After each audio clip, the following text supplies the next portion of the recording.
or Really? what's his name? Yep. Went off. Ah, What?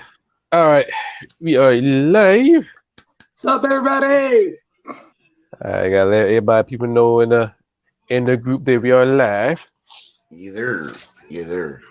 Mm. Let's go to the comments because I know our number one guy, Derek, will be commenting. That's our number one guy there. Yes. Ain't that a bitch? I got a notification saying that Thirsty Jack is on live. About time. So what's today's topic? We got toxic fans. hmm We got G1 breakdown, and let's go to okay. G1 breakdowns because I guess Tuesday is the final night before we get to the final four. Yeah, Okay, so I definitely got to watch. Was it today's yeah. show? Today's show. Either I gotta watch it on Monday. Don't do that. Yep. Oh, wait a minute. Oh, we almost forgot something.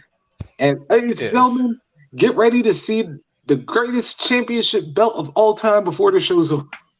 Oh, yes. Because I thought we was gonna get it last week, but no. We know for a fact, Rocket Reese, the Enforcer, have seen it, but we're gonna give you the public, the people, the public, the If you will. new Yes. title belt of the belt collector. That is Hill. Yes. This is We the. about to see it right now. Look at Oh that yes. beautiful. That's the thing of beauty. Look at that beautiful. Look at first of all, look at the leather. It's supreme. I haven't cried this much since. Yeah, because I haven't cried this much since being the $1 Million Championship. This right here. This the WWE Universal Supreme Championship title. Supreme. You might. I swear. You know what? What you should do? You should go on. You should go on Twitter, Instagram, tag WWE, and tell them this is how you unify a goddamn title. Goddamn it. And Oh yes. I was gonna call this the Thirstal title, but it wasn't rolling off the tongue though. Oh no. I call it the Trillaversal. No, the Trillaversal Championship. I was gonna say you would have called it Universal Championship. That would have meant some other damn reasons, and we don't need that on this program. Yeah. Oh really? Yeah. That's why I backtracked off of it. Good job. So Hill, while we were on the title belt, what made you design this beauty right here to add to your collection? I saw this belt from the maker, Two Extreme Belts, who did the same thing like this, but like a red version of the Red Supreme title for the Universal title. Red strap with the Louis Vuitton logo. That like happened like two, 3 years ago. Yeah, I saw that. One of the belt makers couldn't do it. Fast forward, Beltsman, Muhammad, not Muhammad, Zaire, who did it for Beltsman. He said he could do it, and almost like two and a half months into work because the weather over there, and he did it. And ever since then, throw my little color, found the Good Supreme logo on it, slap it on it, pay a little bit extra because the custom strap and the side plate. This right here. Is that the Is that a 2 millimeter? If I'm not mistaken, 4 millimeter zinc. Okay. Yeah. So that might be the same guy that I been talking to. If y'all remember the picture I posted of the Stoner TNT title. Yeah. I'm keeping close to him because when I do raise the funds for it, that belt will be here. Hopefully, be here before April 20th. Hopefully, I can get it done before April 20th so I can have it. But I mean, yeah, that's a sweet ass belt, bro. I mean, goddamn. Zaire Ahmad, Beltsman. That's the one who did it. And this is my Shout out. 22nd. Good Lord. Good And Lord. my control. 22nd. Usually I would say, sir, you have a problem. But no, you don't. God damn it, you're a belt collector. That's what you do. Yeah. Shit. It's And not a problem. hey, y'all see the next one I'm about to have next. I saw that. Yeah. Man, like the Black Ultimo Dragon. How dare you? How dare you, sir? We ain't gonna say much more about it, but if you know me, Reese, and Hill, you know where we going with this. But how dare you, sir? How dare you? Man, also with that Snoop Dogg title too. Cause I saw it on WrestleMania. So right before man, you I think Snoop. You know what? Snoop should have had that when he came out. Which WrestleMania did he first come up at? 24, I think it was. I think it was 20. Yeah, I think it was 24. I think it was 24. Yeah. If not that, then he should at least came out when he came out with Sasha that one year. Oh yeah, when he went to Hall of Fame. Yeah, that was WrestleMania 32. 32? Texas? Yeah, 32. Yeah, Texas. Yeah. Oh yeah, the triple threat match. That yep. is not getting much credit as it should. You know what though about that belt? Right before you typed it, that's when I noticed it. Right before you typed it, like, is that a week? Like, oh my god, really? Y'all just advertising Snoop that he's a pothead, huh?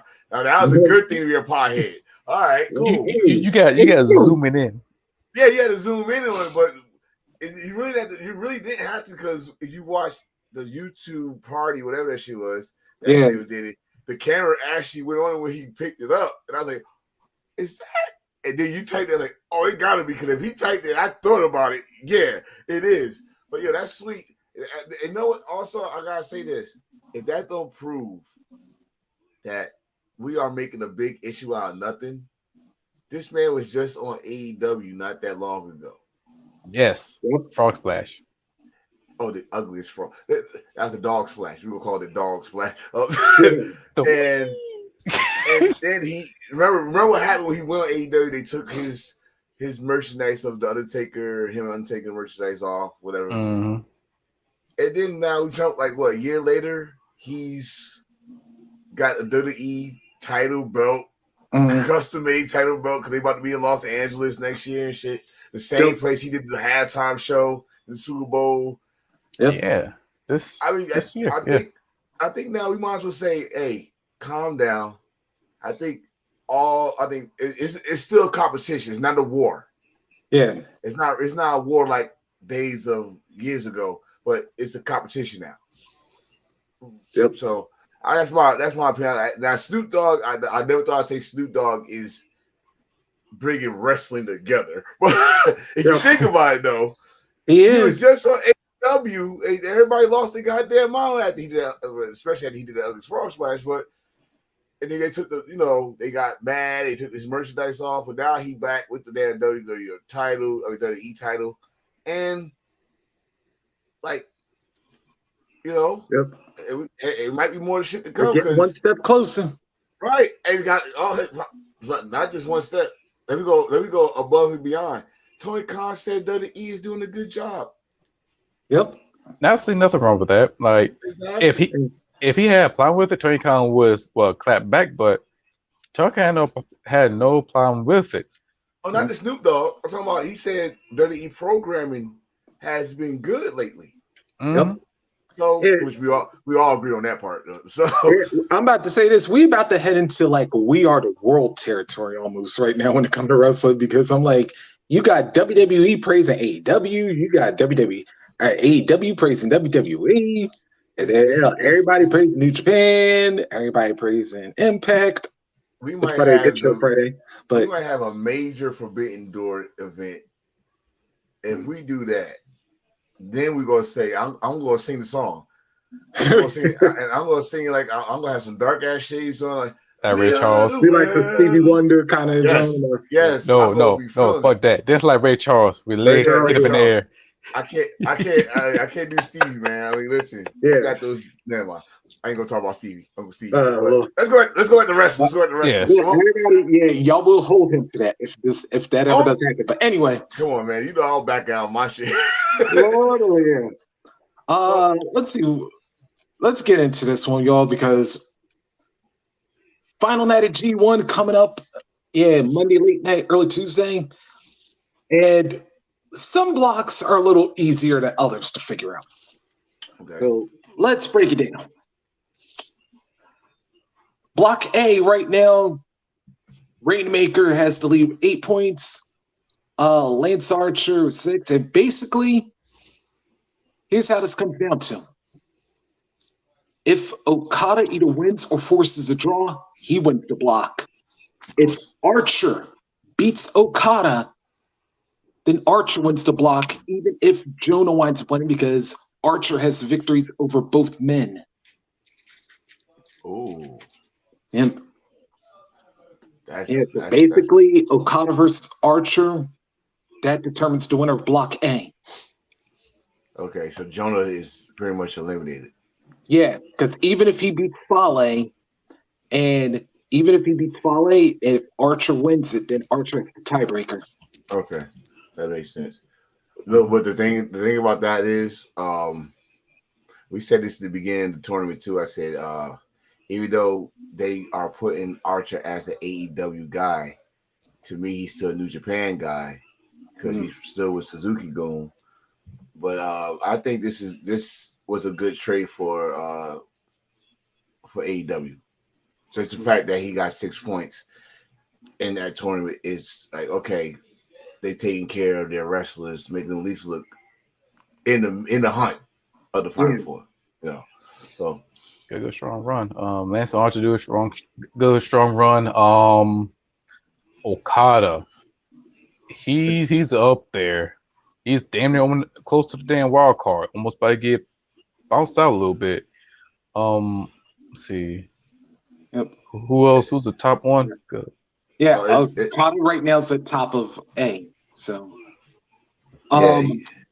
But then in Block B, of course, the reigning IWGP Heavyweight Champion of the World, the Switchblade Jay White, the only man who so far has not lost in this tournament.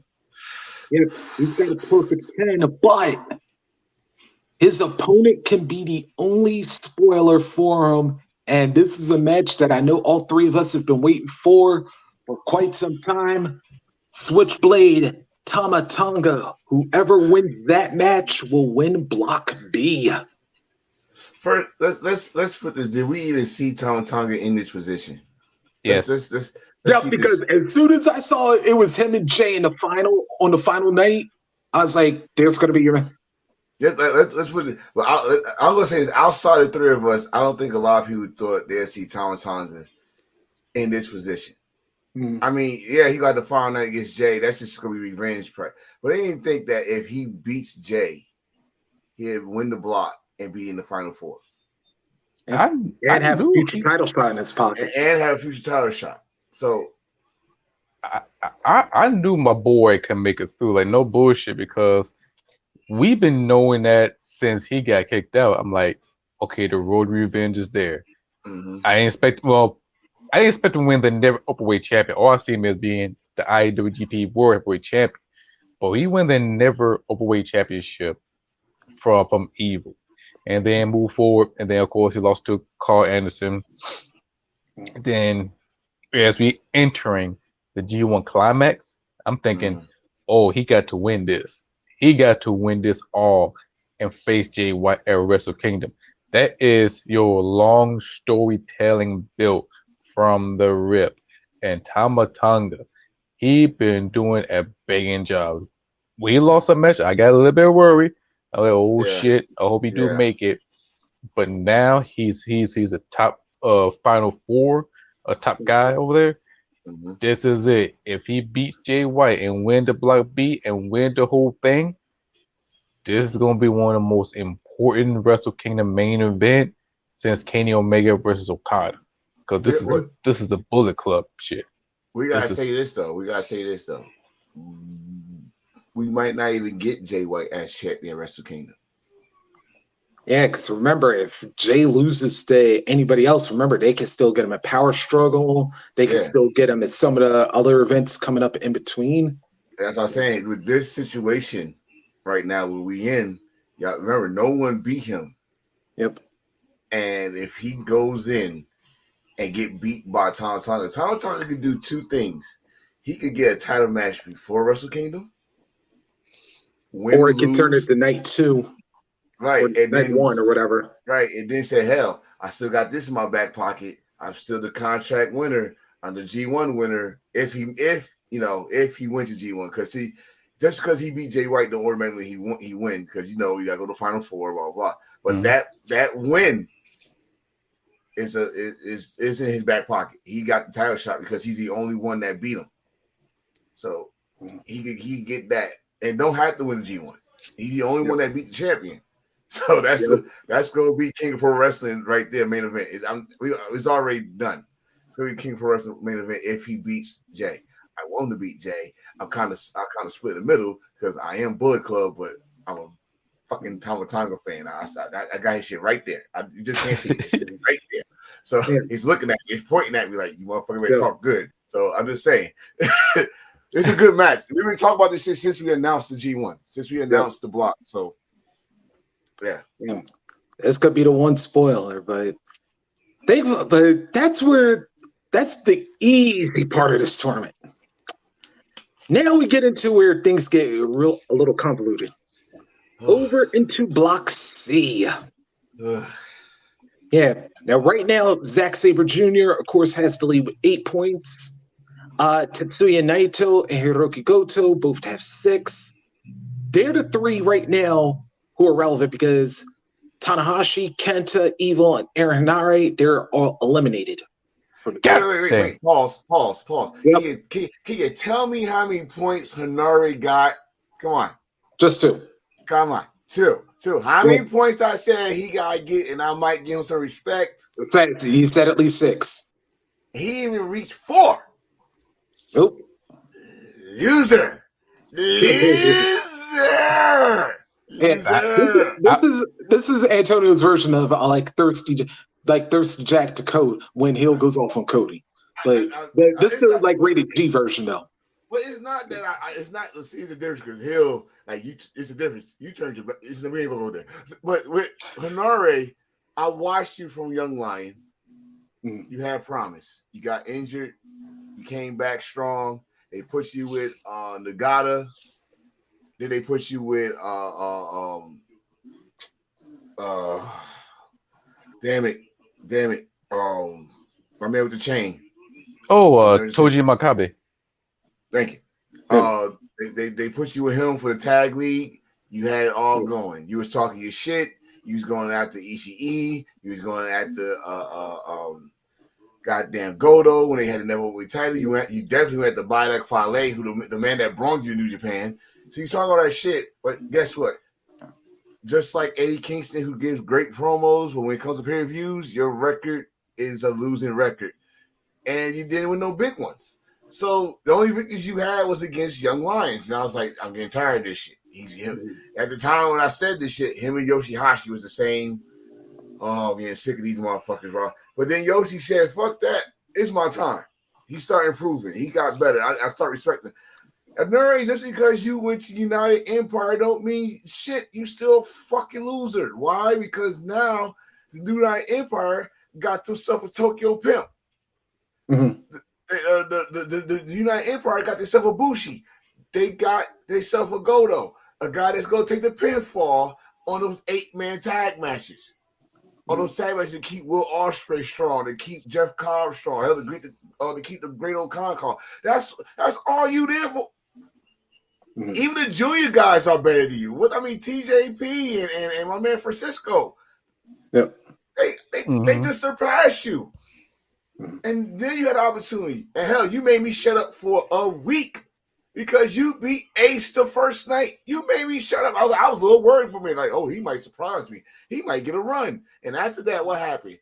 You was like Doke in his first junior tournament. He won the first match, and he went forever after that. So I'm sorry, but my faith in you is down the toilet, and when this tournament is done, I'm flushing it. Sorry, I can't. Sorry, not Hanare. Anyway. So now let's get to this crazy ass. Okay, Please so explain this. like I said, ZSJ, he's in the driver's seat. If he either at least forces a draw against Naito, or if he beats him, he wins Block C. Guaranteed. Okay. If Naito beats ZSJ, and then Goto loses to Evil, Naito wins the block. Yes. That makes But sense. then here's where things really get interesting. If Goto beats Evil, and then Naito beats ZSJ, we have a three-way dance because all three men not only have 8 points, but then they're each 1-1 against the other. Damn. And it's like the final week of football, and everybody trying to get that last wild card spot. Yeah, that's it's like an NFL playoff scenario. Like one team got to lose and one team make it in, and this team lose and other team lose, the other team slide on in. It's kind of like that, but it's like they're gonna make a triple threat match eventually. Now that's only if Goto beat Evil, and I'm telling you right now, we're talking about Evil here. If you think Evil is going to lose with an opportunity to get a title match, those 6-man weight titles, if you pin at least one of them, you get a title shot sooner or later. You think Evil don't want those damn belts back? He's looking naked right now. He need a belt. The House of Torture is gonna come out and cost Goto that match. I hate to say it because I like Goto, and it's been a long time since Goto came even this close to sniff of finals. Last finals he was in was against King Omega, who won it. Yep. You know, so oh man, his son. Right. So I would love to see Goto in the final four. I don't know what the finals were. I love to see Goto in the final four. But then there's Naito. Naito is, Naito don't even need a belt. He's the face of the company. He's one of the faces. Like you go on New Japan World, and that's that loading screen come on before you get to the videos. You see Naito. Naito's there, and so he's one to go now. ZSJ is a different story. Dude's a 2-time New Japan Cup winner. Yep. He's pretty much one of the best in tournaments. Right. When it comes to tournaments, he's one of the best. He's one of the best. And he already made a proposition. He said, if I win the G1, I'm not cashing it in at Wrestle Kingdom. I'll cash it in when we go back to the UK in the big. I'm like, okay, cool. So this scenario, I just don't think Goto is not going to sniff it. I'm sorry. Not with Evil. Evil got opportunity to get a title match. Oh, they cheat they ass off that match. I'm telling you. For the ranch. That thing. I could see some kind of craziness happening. USB cord, that's what it is.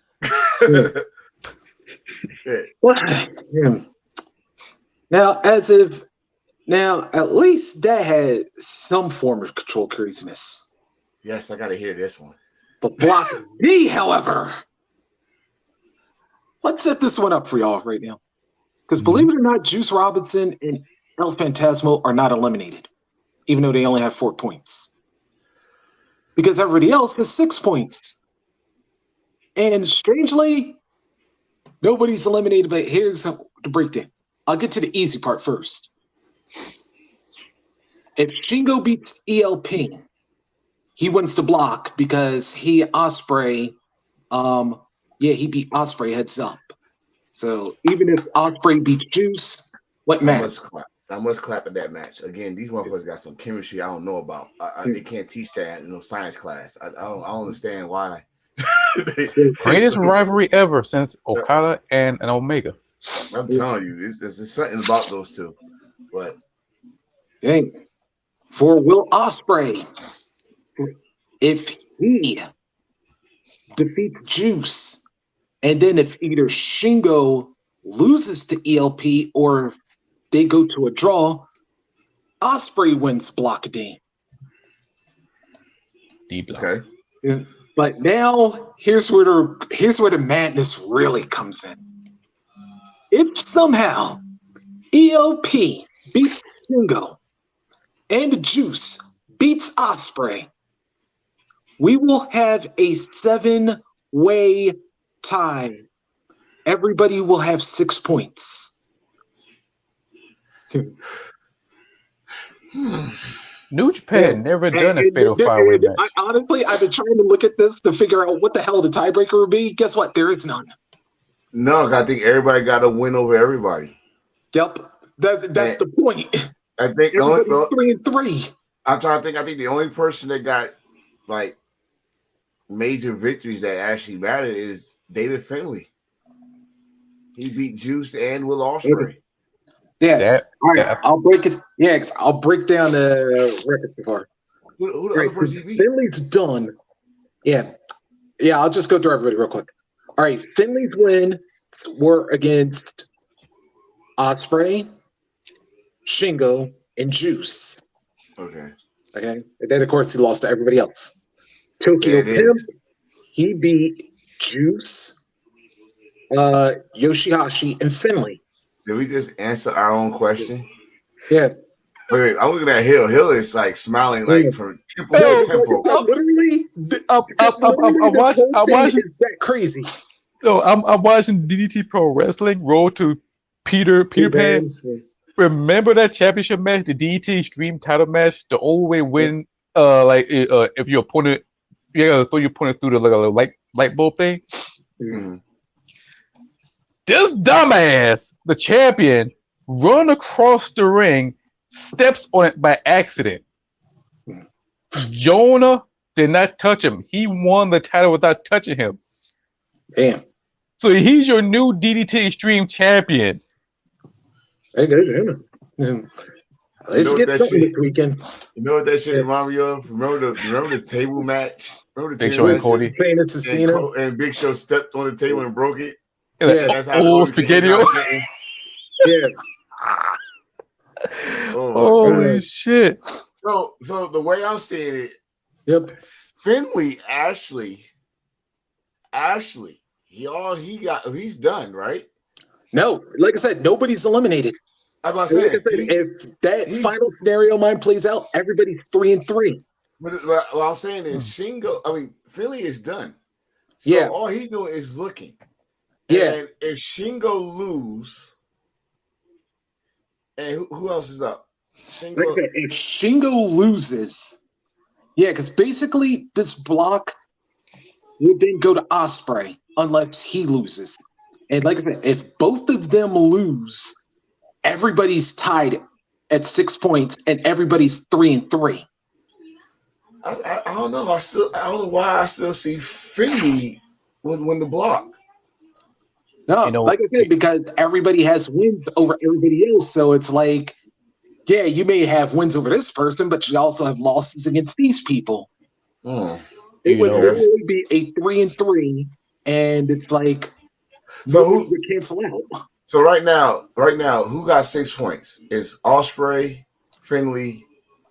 Ospreay, Finlay, Shingo, Yoshihashi, and Tokyo Pimp. Wait, that's 5 people that got 6 points. Right. Wait, so Shingo, all he got to do is win his match, and he got the block. Yes. That's it. Yes. Yeah, well, pretty much, Shingo's the one man. He's the only man that control his destiny, as they would say. It's gonna happen. I see it the way I see this situation. The storyline is already built. Robinson, Ospreay, and Finlay for United States Championship in a triple threat match, and either at Road Wrestle or Wrestle Kingdom. Yeah. So that's a shoe in. Now everybody else, I don't know.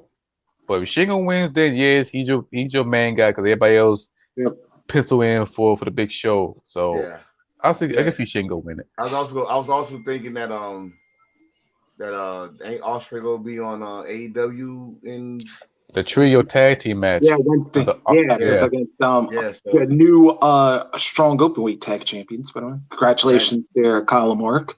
Wow. But you know why I see this final scenario playing out somehow? Just to have the unpredictability that's going on, and it's like, okay, we thought that anybody, Ospreay or Juice, would probably be the two locks to win this one. Yeah. Nobody. All right.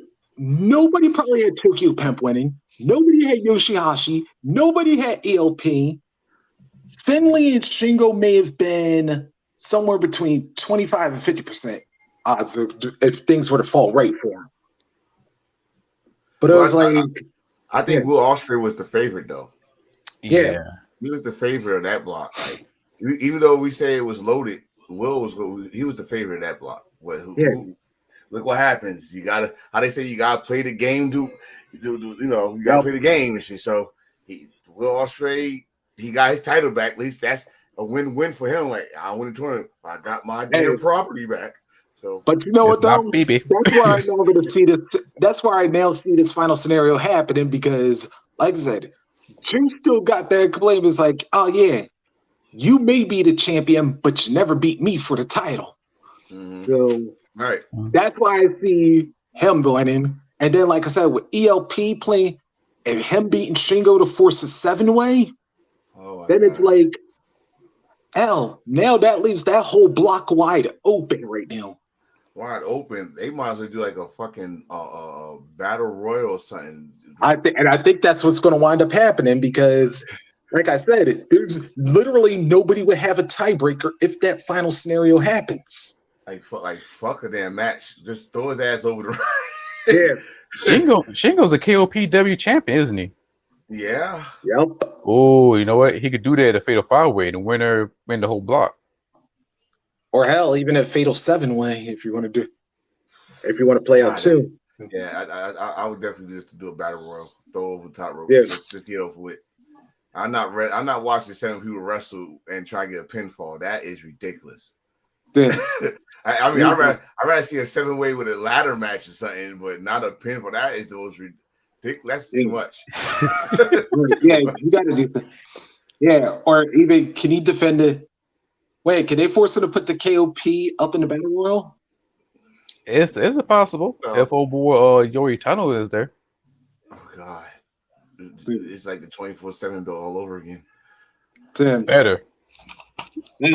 But yeah. So basically, that's basically that's your G1 breakdown right there. So that is beyond freaking headache, bro. That's not you. I mean, you said a headache. That is life decisions right there, man.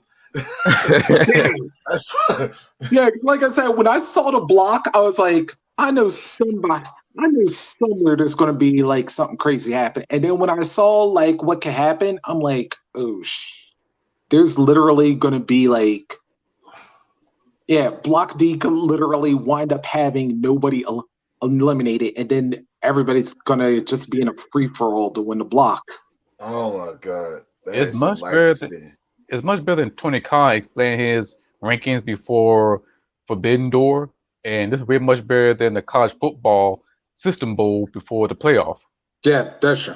Or hell, even during the regular season, but that's no story. Don't bring up that goddamn system. Listen, we're going off track here, but goddamn I'm going away from it now. But bring back the BCS. We still got it. Also, like I said, we had the Emergence pay-per-view Friday, and congratulations to the new Knockouts Tag Team Champions. Yeah, the team of VXT, the Virtuoso Deanna Parazzo, and the hot mess herself, Chelsea Green, defeating Taya, Valkyrie, and Rosemary at Emergence this past Friday. I was so surprised at that team. Yeah. I'm very surprised that they teamed up. Yeah. And also in other action, Josh Alexander remains the Impact World Champion, defeating Alex Shelley. Jordan Grace, who remains Knockout Swimming Champion over Mia Yim. Nice. Speedball Mike Bailey, still the X Division champ, defeating Jack Evans. Wow. And of course, the most important match of the night, Honor No More defeated the Bullet Club, which means that Honor No More will get a future match for the Impact Tag Team titles currently held by the Good Brothers. And we already know the result of that. The Good Brothers, they about to leave Impact. Mm-hmm. Again. Damn. They about to leave, and they about to lose those tag team titles, and they got to get ready to come back to Japan. You know why? World Tag League. World Tag League. And I'm waiting for it because I've got it. This time, New Japan, do me a favor. Give us more tag teams. Stop with this makeshift shit. Stop. You got FTR. You got the Good Brothers. Hopefully, you got a healthy Tongaloa back, and you can have God. Bring in the Briscoes. They don't have I shit to can do. see him. You know, bring the Briscoes. They have shit to do. They already pissed off. They could, hey, I'll give you this. Bring the Briscoes. That's when they gonna finally beat FTR. You know what? Bring in Red Dragons. Bring them in. Bring in He's hurt.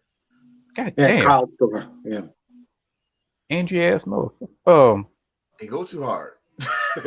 I'm not complaining. You may be recovered by tag league, so maybe, but then you kind of messed up the story then because we know who's coming back this Wednesday.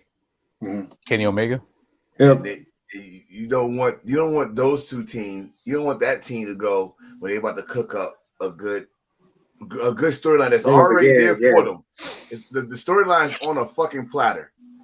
You can't fuck this up. Yeah, because when is World Tag League? World Tag League is usually November. No. October. And usually the World Tag League is directly after Kings of Pro Wrestling. All right. Because you remember they still got to do the Junior Tag League. Oh shit. Yeah, they're building up for Wrestle Kingdom. Yeah. Right. So all right. And since they brought the G1 back to the summer, that means they're going back to the original plan of how they do the World Tag League. That's right. Because 2 summers ago, well, I guess before the COVID thing, the Summer Olympics, it was in Tokyo. They had to push it up, but then the whole COVID thing, they had to push back everything and do it again in the fall and mumbo jumbo and. Derek said Donna and Chelsea are very close friends. I know outside the ring, I know that, but I never saw them tag up before. I'd seen them as great opponents, but I never saw them tag up before. So it was kind of weird to even hear that they was tagging up. So like, damn, we got the Donna, whose technical skills is, underrated as hell. I mean, she's very underrated. And Chelsea, who's a hot fucking mess. Seriously, like hot fucking mess. I mean, she put the makeup on all over the place. That's the one I remember. Now, I know some people remember her with the broke hand and WWE and all that. I remember the hot mess, the wedding dress, and the makeup all over the fucking place. Yeah, that's what I remember. So, Allie, what's the name director? No, she was Chelsea. She was Chelsea Green, hot, but she became the hot mess after she got left in the altar. Right. Wait a minute. What was her name in Impact? Was it Laurel Van Ness or was that Allison? No, I know Allie. Was Rosemary Buddy, Demon Buddy. Yeah, she was that, and then she was the assistant to yeah, because I know she was with Maria, but I was trying to. Laura. Oh, you was right. Right. Yeah. And she became hot mess and all that shit. But all right, let's get to the main course. Yes, this is a special hour. The main course. Toxic. Toxic fans been around since what, the 60s, the 70s, the 80s, the 90s, even now. Earlier. Yeah, even I'm gonna say maybe earlier. Earlier than that. During the carnival days. You know? Yeah, like if you think about the history of Toxic fans, like back in the day, we used to sit back, we just participate, like we cheer, we boo, we even say some name, whatever. But at that time, we throw beer bottles, popcorn, we meet you at the alley, stab you, throw some hot gas on you, call you kind of name, cheat y'all. Hell, we even see the Four Horsemen get surrounded by some rabid ass fans. Man, there'd be fans jumping on the top of the hood of their car and trying to smash the windshield or whatever. And the then the stories we heard. This is before social media. This is before hell. Yeah, the only thing all of us were born. Right. Only thing they had was wrestling magazines. Okay. Yes. And the Bible, as in this house we call it the PWI, is the wrestling Bible, and and the shit that like the night since you brought up the Horseman, the night that Ric Flair, Arn Anderson, and Ole Anderson beat the shit out of Dusty Rhodes in the cage. They couldn't get out the cage. The fans rushed the cage. They couldn't get out the cage. And I was like, oh my God, that was crazy. What he said, you saw John Moxley with the fan last night. I didn't see that. Every time I kept Saban with the bag on, that's like a couple days back. Oh, okay. But like wrestling, like toxic fans is toxic fans over the years evolved. Yeah. Because remember, it was before, or maybe a better word would be like, they actually devolved. No. I got more accurate. I can't say devolve because you say devolve, that means they slimmed down. They evolved, they escalated. But I'll say this: their actions got worse. Okay, we go there. Because the reason why I say that is because remember, saying you was a wrestling fan back then was like, shh, hush, come. Let's talk about the water cooler where no one else can hear what we talk about and shit. Until, again, when Vince McMahon and all this shit happened, took the territory, blah blah. But again, the toxic fans back then compared to the toxic fans now, I think the toxic fans back then would kick the toxic fans ass around this time ass. Literally. I don't know. Listen, motherfuckers that do this mostly can't fight. Yep. Most of the fans that do this behind the little cameras can't fight. They think I'll say like safe. maybe 20% at best of them could. The motherfuckers back then used to fucking challenge motherfuckers like Bruiser Brody. I'll see your ass outside. Are you fucking crazy? Yeah. Because Puerto Rico. Go ahead. Oh yeah, especially them fans, because oh my God, they would be strapped. They tried to kill Ric Flair. Let me tell you something. This should know that Puerto Rico is one of the most grimiest fans in history. Wow. They will throw doo-doo at the wrestler. I'm sitting like, he's not lying about that, y'all. You had to be. I know that bricks, stones, and glass, but you had to throw bodily waste. So that means you had to. That means you had to piss in the bottle or take a boo boo from the dog out hole. But if you had to use human doo doo and throw that gives new meaning to shitting on wrestling. How you get the shit in the arenas? Only Puerto Rican fans know, because I'd rather be cussed out like Matt Cardona get throwing that doo doo at somebody. If you still doing that at somebody, I'm stabbing you or shoot you. Forget the lawsuit. We fighting. How dare you throw them doo doo at me? Some feces. Hit me side my neck with a hard ass Snicker doo-doo.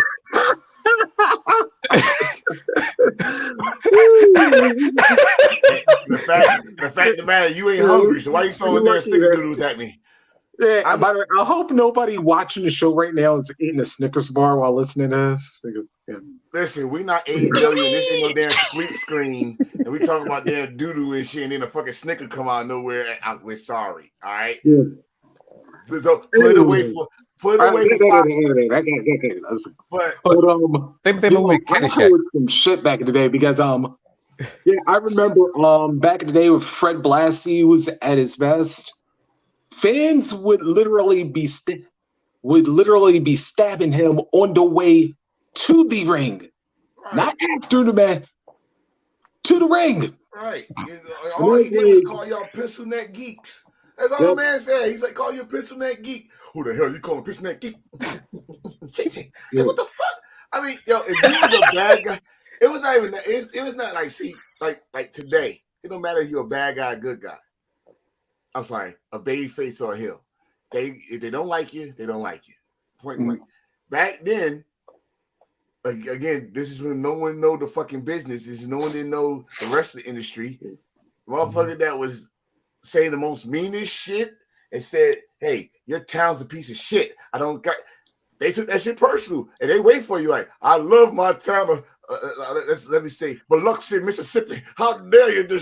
And they fuck you up. Like they wait for you in the parking lot, and they know. And the thing about this, they knew wrestlers drove to each territory. There was no plane rides. They used to drive to each territory. So they know once they see you coming, they know what car you got. Then see you go talk shit tonight. You talk shit, they knew exactly what car you in. What you say about my hometown boy? It's a show. Calm down, it's a show. No, motherfucker, you talk about my beloved Mississippi. Yep. You know, so here today, and then someone find out who you is. Oh no, I was just Only happened one time. It was during the like a fan meet and greet. One of the podcaster meet up the fans talking that shit. That's only happened one time. Nowadays, or back in the day, fans run up to the ring and grab you. Like there was a compilation of fans run up to the ring, grabbing wrestlers from left and right, tackle wrestlers, get jumped. Think about that time.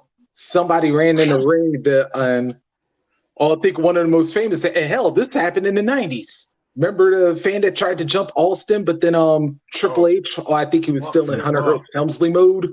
Yeah, straight out that fan. I got one better. Who the hell did a run in the ring with Macho Man in the NWO days? Ran in the ring, and Macho Man caught him and whooped his ass on live television. I like, see, they call him the Madness. They say he's the most dangerous man in WCW. He got to live to that shit. He felt that shit. I mean, we saw so much, like, compared to today. Today, you get to a wrestler, you're lucky because security usually wants to stop you. Yep. It was not that. I mean, like I said, it evolved to the point that you got to have security. Yep. Now, back then, you didn't really have that much security. Like I remember as a kid going to Madison Garden, and you probably see the Madison Garden workers, but they were sitting down enjoying the show too. Yep. Or like usually the road agents or somebody. Right, they was just sitting there like, dog. You look at it. They in the aisle, they're sitting there with their little fucking jackets and just sitting there enjoying the show. Now these motherfuckers got to turn their back to the show and got to keep their eye on the audience. They can't look at the show. They got to keep their eye on the audience now. That's how different it is now. Back then, these motherfuckers like, shit, they talk shit. Go ahead, go get their ass. Fuck them. You know? It's like, it's a whole different. But when we talk about toxic fans, though, it's levels to toxic fans. I mean, let's talk about when the fans talking crazy towards a female.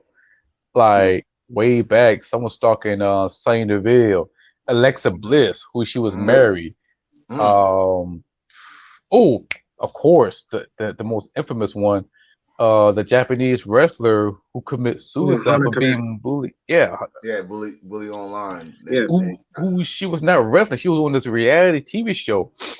That was the Japan Netflix, and the fans just harassed her so badly. She in her whole life, like the fans, they become real reckless and they don't understand that they're human, man. Yeah, they don't understand these wrestlers are still human. They perceive themselves on TV as more than life. But once those cameras go off, man, like for years, we all Undertaker fans. We all thought this motherfucker was really a fucking zombie and doing all those damn powers. But at the end of the day, when those cameras off, he's Mark Calloway. Yep. He's want to go home and want to relax, drink a beer, play some dominoes, whatever. He's Mark Calloway. But these people don't understand that. Like I can tell you right now, I think I'll give you a good story. I worked at Newark Airport, and SmackDown just had a show. This is around when JBL and Eddie Guerrero was going out for the WWE title and stuff. And they came to the airport, people mobbed them, blah blah. All thing I did was let them into an easy line to get the fuck out of here because they gonna get mobbed. Hell, I wish I still had that damn picture of Ric Flair buying some Skittles, but that's not the point. But people see these guys as their characters 24/7. They don't think that they should feel some type of way. They don't think that, hey, they might need a break from this shit, and they think they owe them something. They don't owe us nothing. They put their fucking bodies on the line every time. But then you got these people out here typing, especially like you said, the females, like they owe us something. They don't owe us nothing. They don't. And a damn thing, like they are entertaining. They putting their life on the line, first of all, because y'all know one slip and that could fuck up your whole career. One slip. Yeah. So they put their life on the line for our entertainment. But y'all want to type, you owe us this, you owe us that, or blah blah blah. And then they don't give you what you want. That's when you want to really abuse and say, "Oh, you was terrible." Or this the females I'm talking about. This the females. Just like right what we had now. How fast did these fans turn on Liv Morgan? Yep. That was different. But still, how fast? This is something that Becky Lynch called. Yep. Becky Lynch said this on TV. She said, "Y'all go cheer and get her to this point, and she gonna stand in this ring with one of these belts, and y'all gonna turn her just like you did me." And what happened? Okay, I got. Go ahead. Flag in the play. The only reason why they turn on Becky and Liv is by their action in the moments. Now, back then, they loved them whether they were a champion or not. But when Becky Lynch came back on SummerSlam, wrong place, wrong time, fans didn't like that. They didn't fuck with it. Becky Lynch rolled with the punch. Liv Morgan, she tapped out before the handle 3, and the fans spot that shit, and the fans call on her bullshit. And the fans look at her like, wait a minute, you ain't a strong champ. You tapped the fuck out. You tapped out. Those are only two. I'm gonna throw in the third scenario. Alexa Bliss. She was teaming up with the Fiend. We really liked it. Everything's doing well. Next, the Fiend got released. She's still using that same power. You're like, wait, you stole that power from the Fiend. Fuck you. So those three are different. Now, if we really want to talk about Stalker, Sonya Deville. They're nothing. Not even a character. They just stalk her house. We find you. Everything else. I remember one time one of the fans grabbed Alexa Bliss on the butt cheeks because Nia Jax came on her shoulder. That little boy. Yeah. That's little boy. Yeah, like little boy did that. I was proud of that little boy. So I'm sorry. I don't give a fuck. Listen, I'm sorry. He's a little boy. He did something that probably all you little fucking perverts out there want to do, and he got away with it. He's like, yes, it's there. Yes, Daddy, look, I'm not washing his hand. and don't be surprised, the kid lying. She gonna come to the right city. Norfolk, Virginia, and hey, Columbia, South Carolina.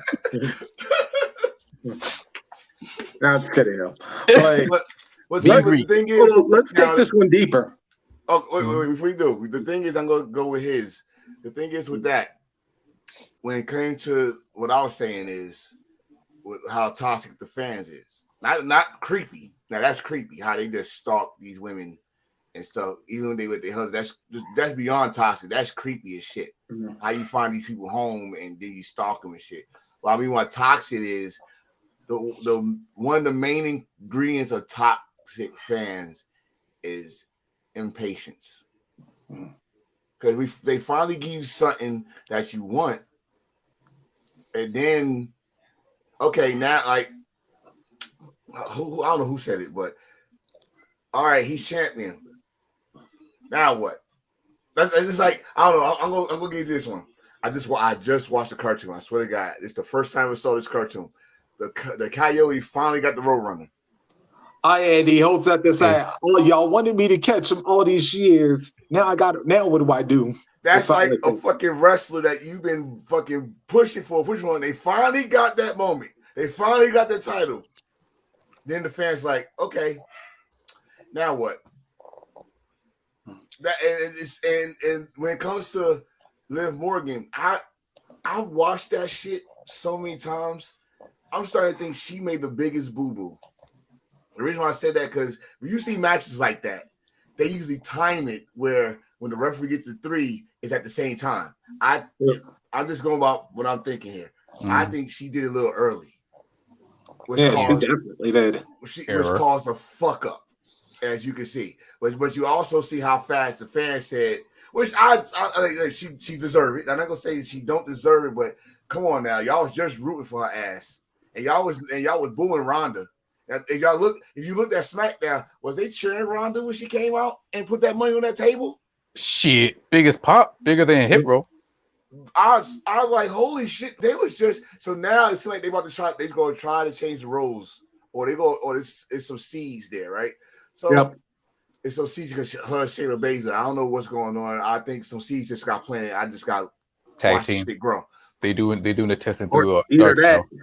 Either that or the Four Horsewomen, because they could add 2 people since their girl's not there. They could add 2 other people. Sonya Deville and Natalia. Bellator fighter. Oh yeah. I like that. But you see what I'm saying with the fans. Yeah.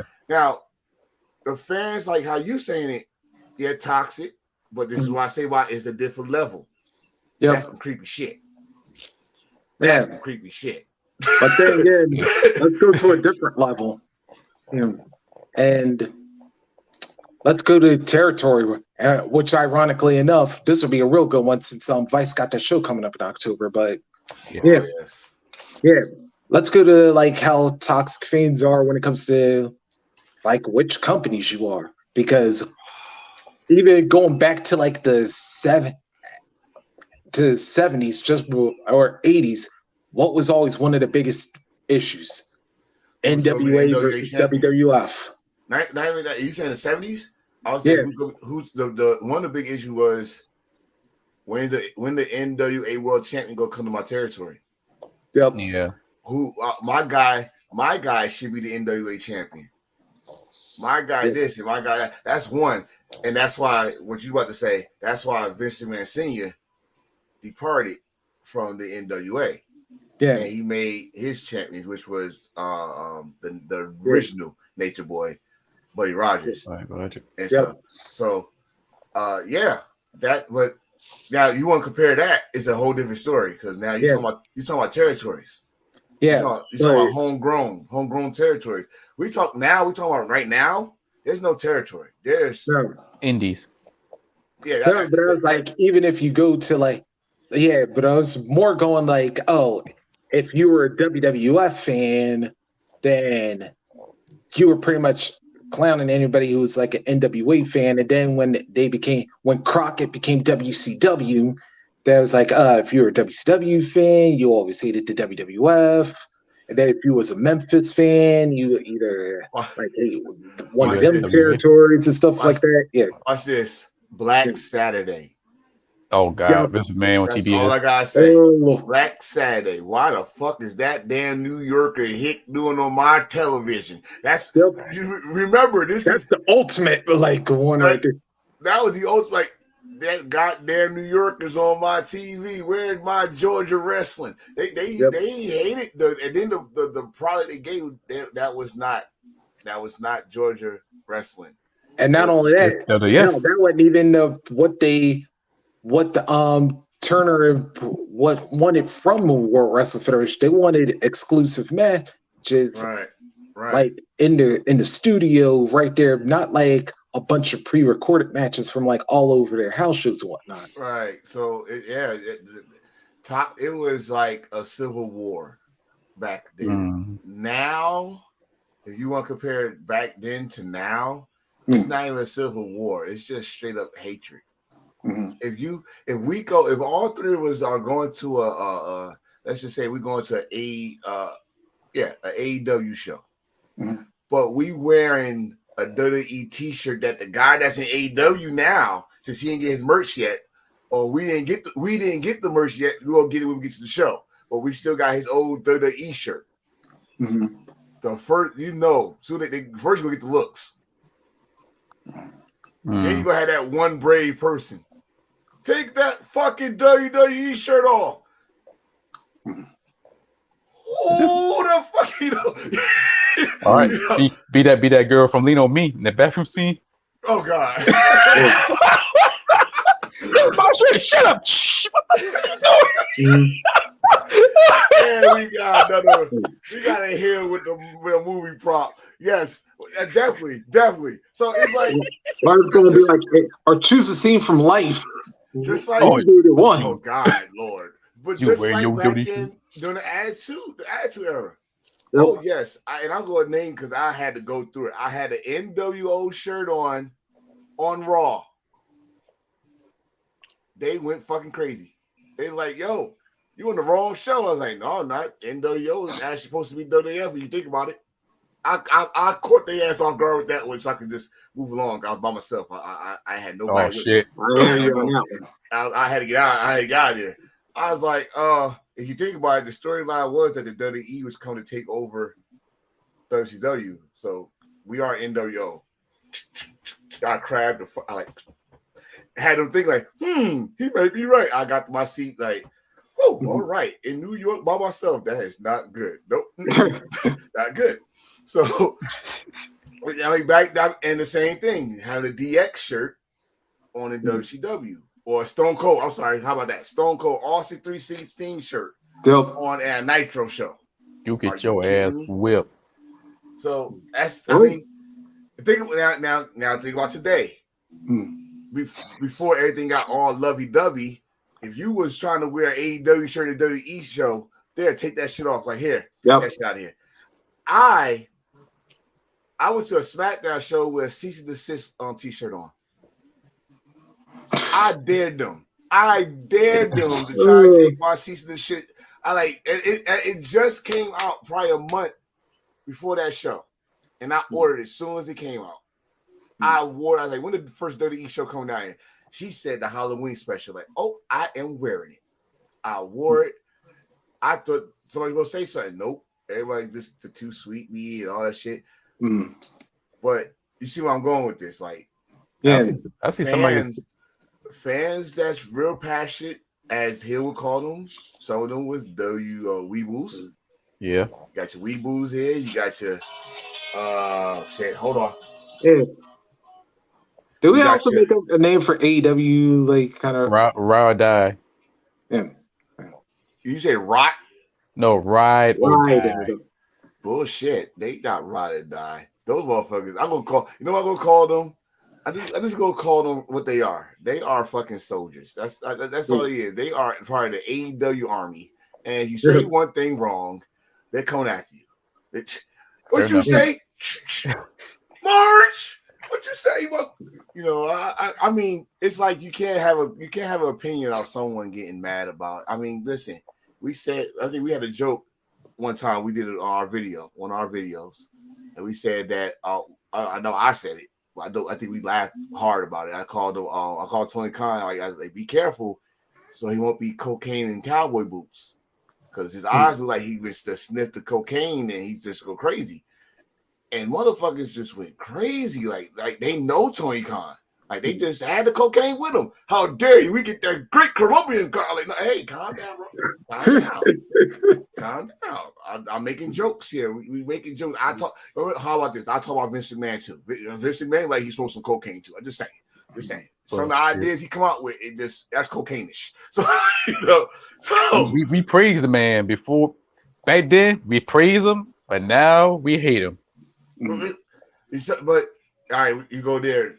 We always praise them when they're young, and when they are about the fans. Because remember, Vince was about us. Tony Khan is about us. Vern Gagne was about the fans. Jim Crockett was about the fans until they got older. Yep. And they got a little senile, and they got the success. They know what's best. They gonna tell us what to do. Ha! I don't work for you, goddammit. I don't work for you, goddammit. We gonna throw in Paul Heyman, Antonio Inoki, and the FMW, Oshi Onita. Onita, yeah, because Onita I swear Onita fucking cry his ass off. He can do this, and they will eat their ass like, yeah, give me that money. That's what I want. Inoki that's what killed New Japan for a while. Paul Heyman, I won't put him there yet because he's working for somebody. If he has his own company, then I'll put him on there. Like, if he had his own company and then all that shit. Well, his bad luck is different. His bad luck is he just didn't know how to manage money. Yeah.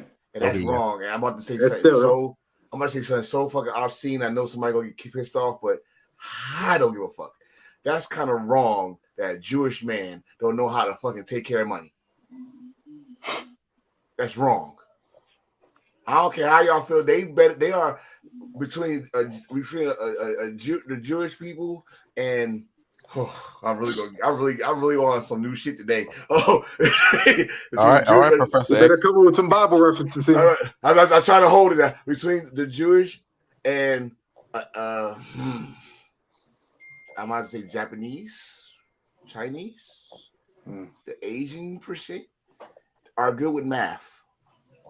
They are good with money. So where did you fuck up, Mr. Heyman? You know what I'm saying? They still had good shows, even in their last fucking show. Yep. ECW still was good. So where did you fuck up with the money? Oh, simple. They kept it all for himself. No, I'm just kidding. You got signed. If you ask Taz or Bubba or somebody, they might actually agree with me to an extent. See what I mean? Because Paul did have his moments when that he was being less than truthful about the intent. I'm gonna say like this to all the fans and the viewers. These two guys, they listen to Public Enemy. I'm more the game fan and Killing Them All.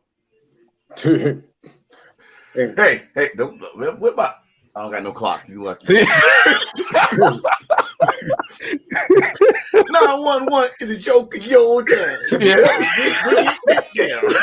So everybody else who got offended, these two are Public Enemy. I'm the fan of the game. Yeah. I was about to say the only Public Enemy I would probably enemy I would come up with is about Fight the Power. That's about it. All right, fellas. That's my boss. Keep on bugging me. If I don't answer this, he goes fucking fire me. But I'm gonna continue watching. But I'm gonna say my last piece. When it comes to toxic fans. When it comes to toxic fans, if they want to know what's hurting the wrestling business, it's not the bookers, it's not the companies, it's toxic fans. Because damn it, we are in the same community. If you don't know these people, we watched all the shows. The same shows, even the ones you complain about, you still watch them. But you should not take it out on each other.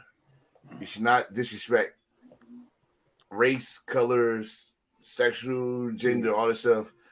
None of that. To not even come out your mouth about wrestling.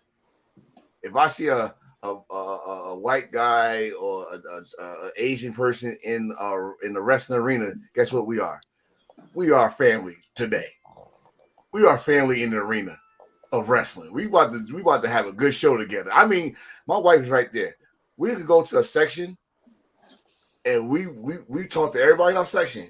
Like, we about to be the loudest or what? Or we about to be the loudest or something? We'll talk to them before the show. And then we get to know motherfuckers, just like I got to know y'all guys. So when it comes to toxic fans, I just say, like I said, it's your fault if you think wrestling is in a downward spiral. Fix it. Until then, I see y'all fellas. All right, brother. All right. I will continue watching. All right. You know what, though, there's something else when it comes to like toxic fans that gets to me. Is how quickly they will. And Matt's like, he kind of talked about it a little bit about how fast they'll turn on people. Mm-hmm. There's one particular place that always gets me. And to everybody from the city, I apologize up front, but a lot of your fans are like this. Los Angeles. Ooh, that's a tricky city right there. Cause now I'll tell you what match, and I'll tell you what pay-per-view I most think of. No Mercy, because there were only 2 matches that entire show. They gave a "This is awesome" chant. Ambrose and Rollins versus The Bar. Oh. Yep. Care to guess what the other match was? Dolph Ziggler and The Miz. No, I actually did. Neither one were on the show. But John Cena and Roman Reigns. Yep.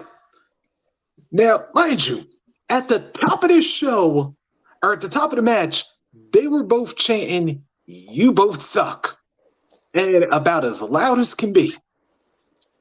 But like near the end of the match, somewhere there came a "This is awesome" chant.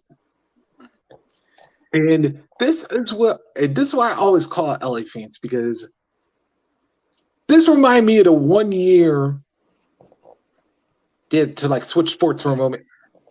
The Rams were the last undefeated team in the NFL. They had a big matchup, a late afternoon matchup against the Packers. And the Rams are home. They win the game, maintain their undefeated record, but yet fans spooing. Oh wow. The Rams at home while they're still the only undefeated team in the league. And then later on, when they get to the playoffs, they beat the Cowboys again at home. Now that was a little more understood because I did notice there was a lot of Cowboys fans up there. Mm-hmm. Yeah, but that's why I always get with the city of LA, is because a lot of times I will go watch their events and I will notice that there are more fans for the visitor than there are for the home team. And then it's like, also, going now to jump it back to the No Mercy. Y'all booed the shit out of Cena so many times and Reigns so many times. It's like, now y'all finally want to give him respect now? and then after the match is over, then they finally give a thank you Cena chant. Fickle. They're pretty much fickle because they not too long ago they was booing the hell out of John Cena, and then they realized like, oh dang, this might be the last time we see John Cena wrestle, and they try to give him one last respectable cheer before he left. So, let me take you back to that one. Let me go back a few years earlier, and perhaps one of the most memorable matches ever. Well, unless you're Cena. Remember the origination of Suplex City? Oh yes, Brock and Cena. Yeah, remember how the crowd reacted after that match? Yeah, they was singing na na na na na na, hey, hey goodbye. Yeah, like they were literally singing Cena out of the arena after that ass whooping. Yeah, and then Lord, I know they got off the then another one. Like they had a Raw match on. Yeah, it was like a couple months after WrestleMania 19 with Jericho and Shawn Michaels in LA. Now, for the most part, they booed Shawn that match. But after the match was over, yeah, Shawn stands up, like kind of like waves to the crowd a little bit. Yeah, they give him standing ovation. Yeah, they kind of pretty much fickle. The other city I can think of, like Chicago. I'll never forget. It's like during it was like a night after TLC, where the New Day was a heel. Yep. And the New Day come back and they got the standing ovation. And I'm still like, okay, they were heels last night. Mm-hmm. Now they're back as a babyface. I guess they gave them the flowers of respect. Yep. And then thank you for mentioning Chicago. Yes. Since I brought up Shawn Michaels, you remember WrestleMania 22?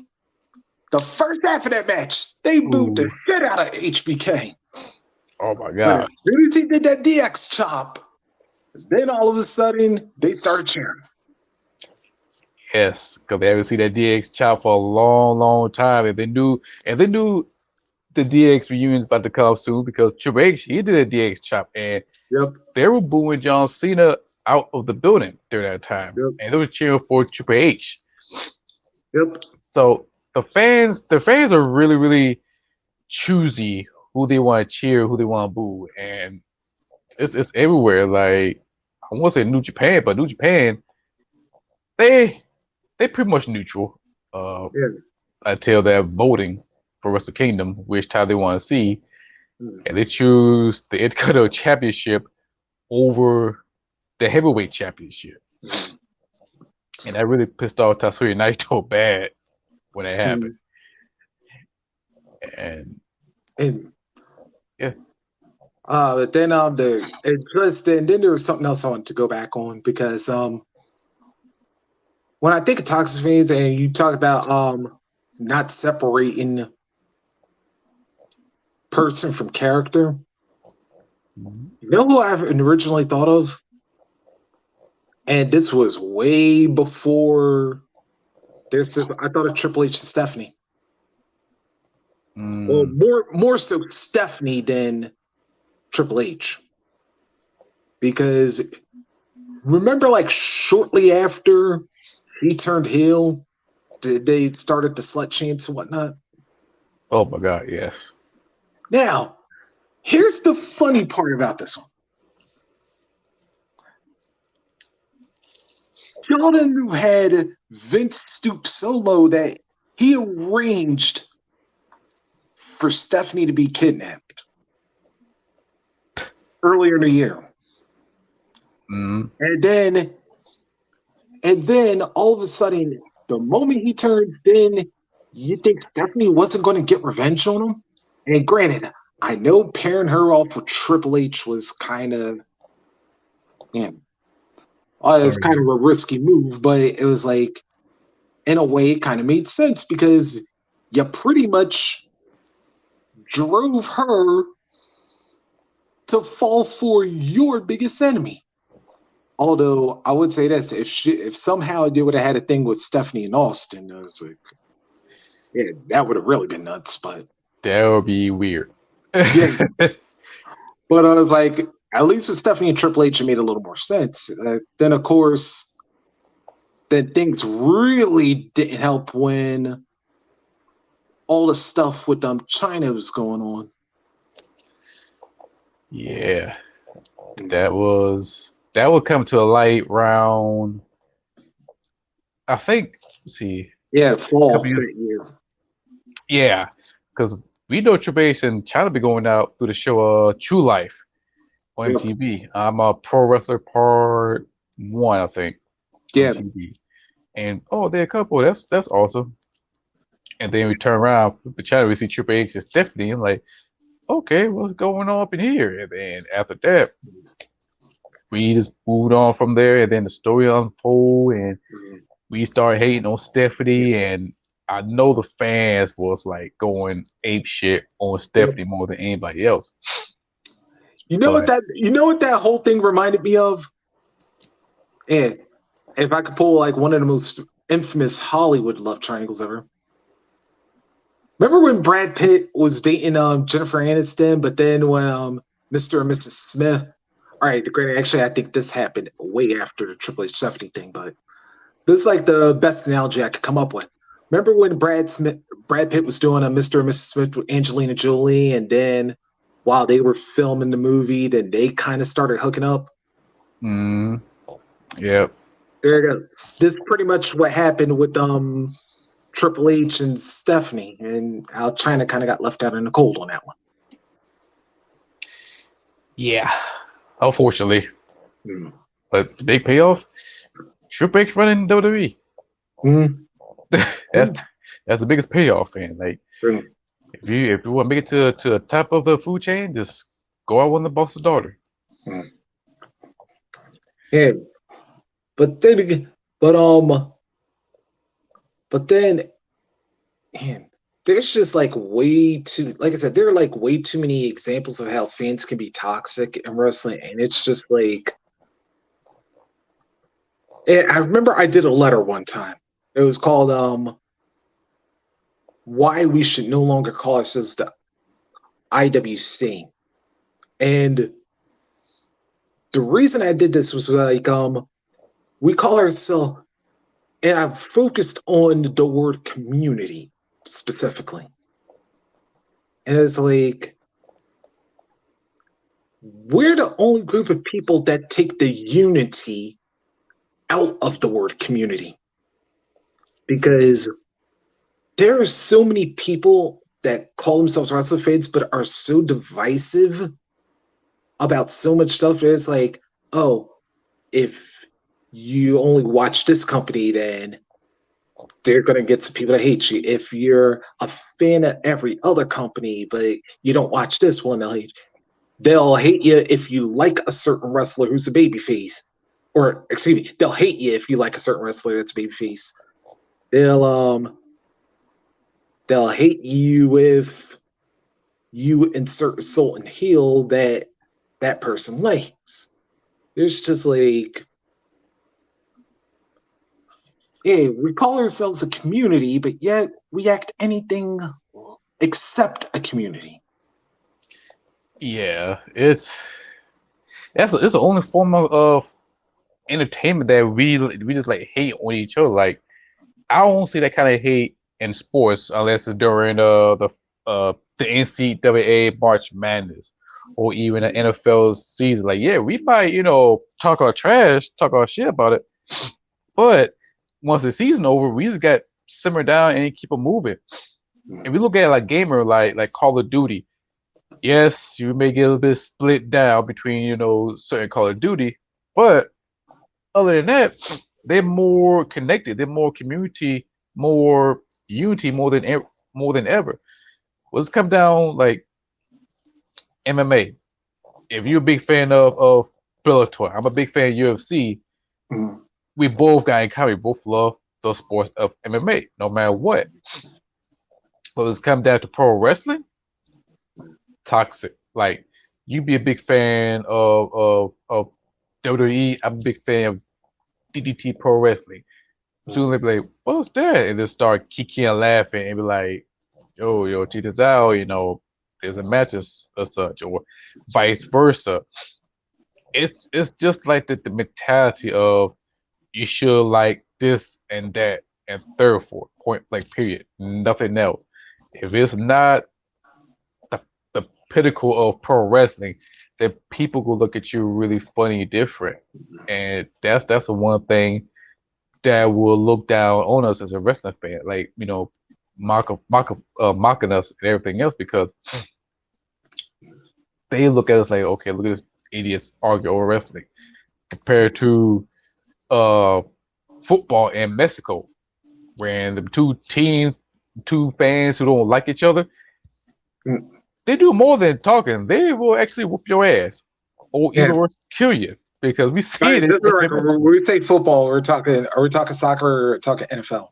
Soccer. All right. Just wanted to make sure we clarified the difference.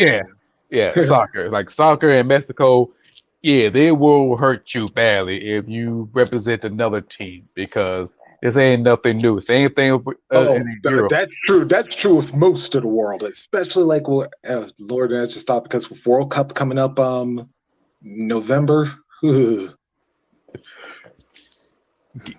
Get ready because it will be a lot of beef talk.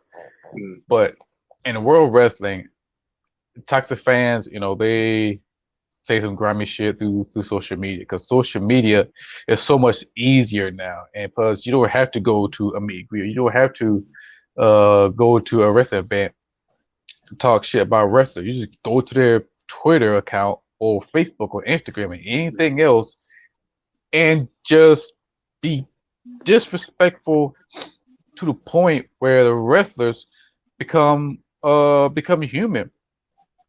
The biggest prime example, Roman Reigns, when he said this on his episode of Evil, came out earlier this year, he said when he won the Royal Rumble and the fan was booing him, he said his feeling was hurt.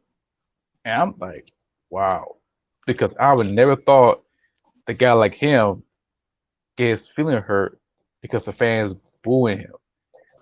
But you know what? I can understand it perfectly. Because first of all, okay, I know like his injury kind of derailed like the progress that he was building up and whatnot. And being a ex Philly person for like over 20 years, yeah, this is one of the rare times I hate talking about my former hometown. But sometimes Philly fans, oh, we're another group of people. And by the way, LA, the show that I can't even go off on our own selves. Philly, we're just as bad as y'all. Because first, yeah, we said we were booing everybody for that wasn't Daniel Bryan.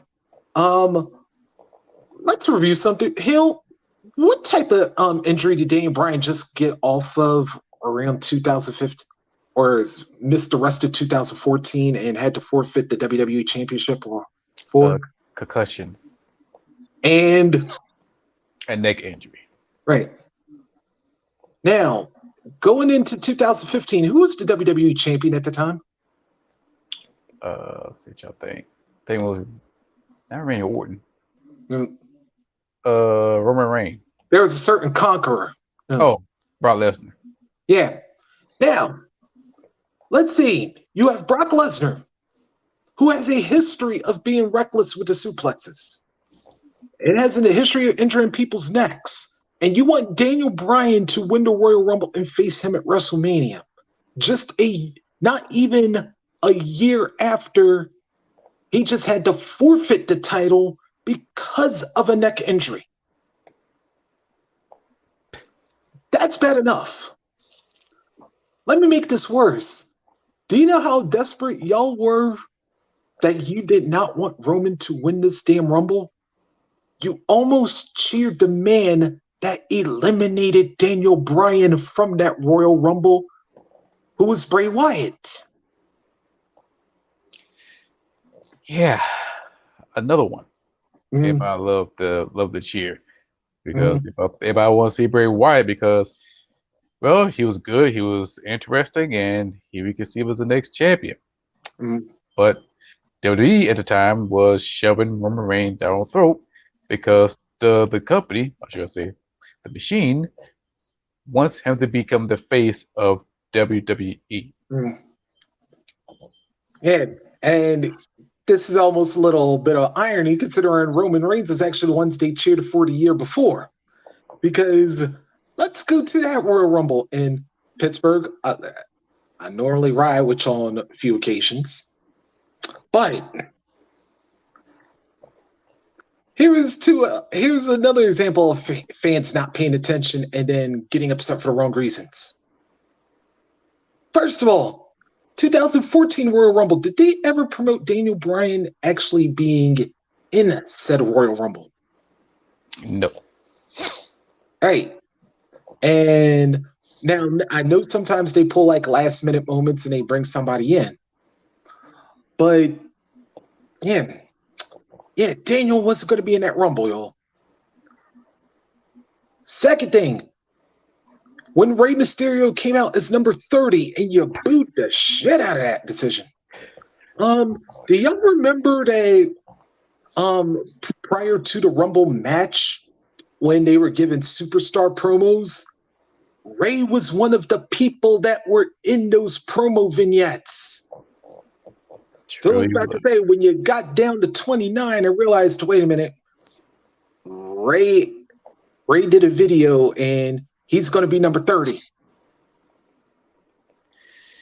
Yeah, that's where the shit hits the fans. And Rey Mysterio got booed. And the crazy part is, Rey Mysterio hadn't get booed like that since he was in WCW when he was part of the Filthy Animal. So in the second time in his career, he got booed, and he was a babyface.